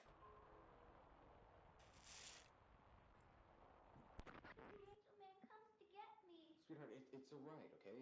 It's just a movie. It's nothing but Play-Doh. You love Play-Doh, right? Yeah. That's all it is. Nothing but Play-Doh. Claymation. You remember If the you will. puppet show I made for you and your brother? Mm-hmm. Well, that movie is made the same way. You get some toys and puppets, and you put them all on a big stage, and you make them dance and sing. And you just tell fake stories. That's all it is. Yeah, one Fake big stories. story. Now let's get you to bed. I wish Bonzo were here so he could sleep with me. I know, sweetheart. No, you don't. It'll be okay. Bonzo will rip your face off and wear your skin, I think. Do you think Bonzo will ever come back? No, I hope not. Yeah. I don't know. I'd hope so. Bonzo's a brave little pup. I'm sure he'll turn up eventually. Mm-hmm. Do you remember what I told you happens to the squirrels that we used to see at the park? They sleep there in the winter? Yes, that's right, smart girl. Well, they sleep all throughout the winter. And then what happens during spring? Squirrels come out to play. That's right, great job. Yeah! So, maybe Sunshine and somewhere rainbows. deep in the forest, there's a little doghouse. And in that doghouse, there's Bonzo, sleeping soundly. Soundly. Waiting for winter to pass. And he'll come back in spring? Yeah. Yeah! And then he'll come back. Yeah! I hope he's okay. You know, I was gonna wait till your birthday to show you this, but I have something for you. Bonzo. What is it? This is your very own Bonzo stuffy. Just for you. It's the Glock 9. No. Yeah. Yeah, he sure is. Is he hurt? What do you mean? He has stitches. Stitches? When Tommy got hurt, he had to get stitches. Oh, no, honey, you don't have to worry. Dad just uses stitches to make little buddies for you and your brother. A stitch buddy. Yeah. I guess he is a stitch buddy. Aw. And this stitch buddy is gonna go right over here. Mm-hmm. And he's gonna kill you in your fucking sleep. While you sleep. So fucking scary. Okay. Alright, sweetheart. He's gonna fucking Good night. choke you to death and slit your throat. I gotta fucking chill out, dude. I miss you.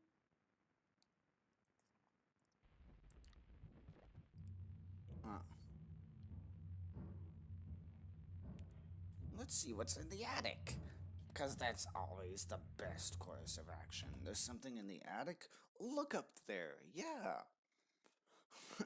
Totally. Yeah.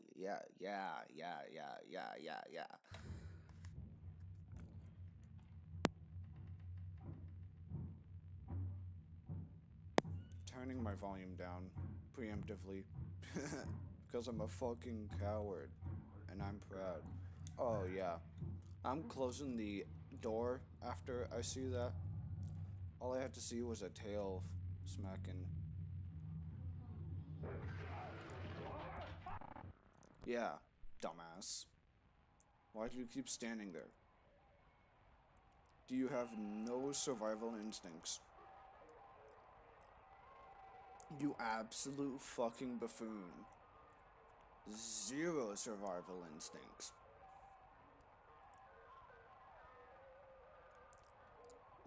None whatsoever. Okay, yeah, get to the point. Anyways, Bonzo came back. Yippee!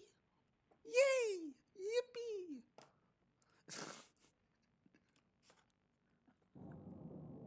Ah, no fucking thank you. You can go right to hell.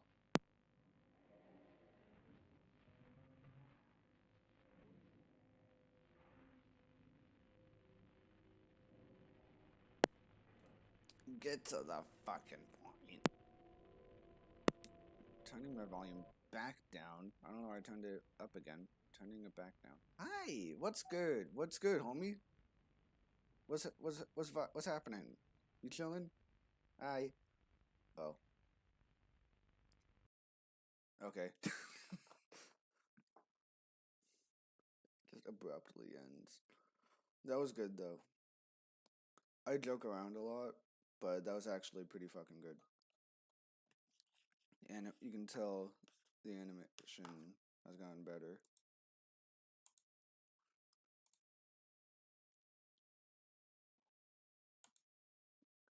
It's realistic as fuck.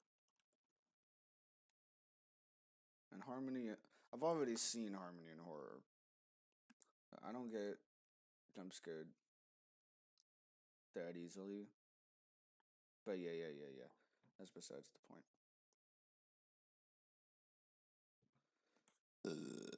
Excuse me. What the fuck?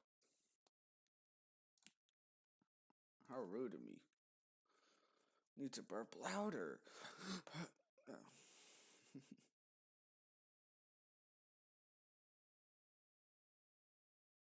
That was a weak one, bro.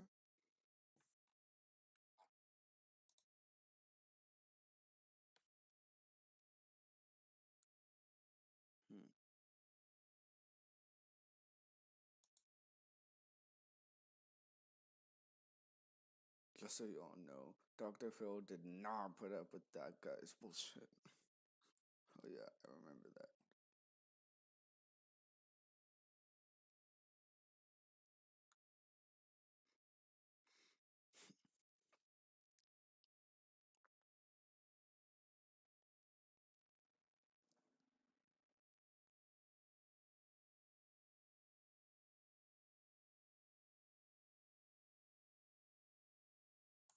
Mm-hmm.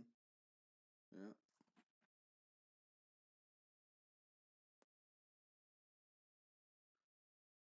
It's fucking sick in a bad way.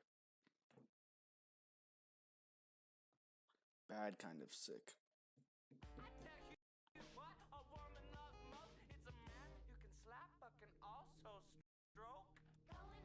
After confronting him, his father would end up taking his life that same night. This Blue Light Diaries slideshow starts off by saying, "Dad, why do you like dressing up like a girl?" The father, confused, asking what he's talking about, saying, "Where did you get these pictures from?" "From your computer. I'm going to show everybody." And then, "No, you're not." This case happens back in 2012 and involved the father, Mark Redwine, and his son, Dylan. Dylan and his brother no longer really liked their father because they had found some strange photos on his computer. Namely, him dressing up in lingerie, wearing a wig, and eating poop out of a diaper. When Dylan went over to his father's house, he confronted Mark about this. Mark flew into a rage and took his life. Case gained a ton of popularity. Mark even went on Dr. Phil maintaining his innocence, but eventually Dylan's remains were found roughly a year later in the mountains 8 miles away from Mark's house. He was sentenced to 48 years.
Gym gear red flags. No! Can't be! No. No, no, no, no, no, Man, no. look at this fat ass shark, bro. And these are supposed to be the most dangerous thing on the water. The real fish not even running. Got him huffing and puffing. Man, look at this fat ass shark, bro. Fat ass fucking shark.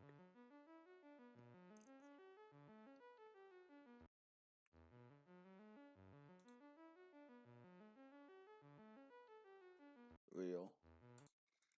So very real. Guidance from a kinder past.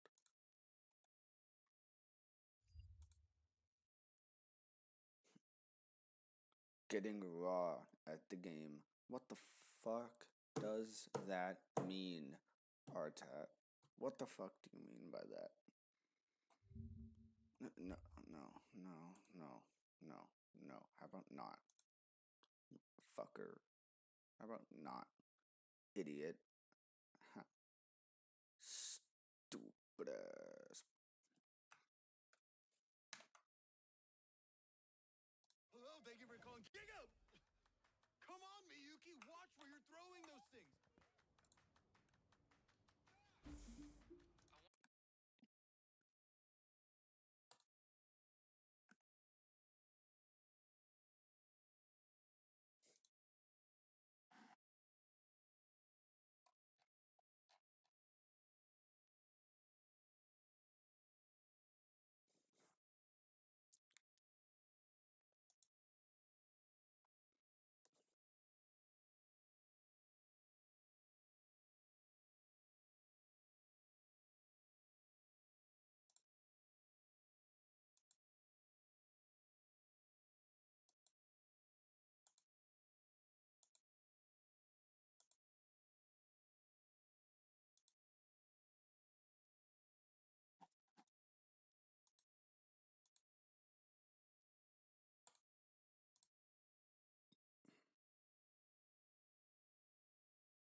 Didn't say please or thank you once. What? What are you talking about, man? What?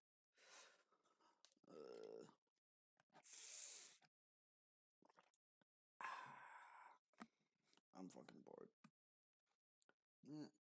I am gonna fuck. I'm gonna fuck. Yes.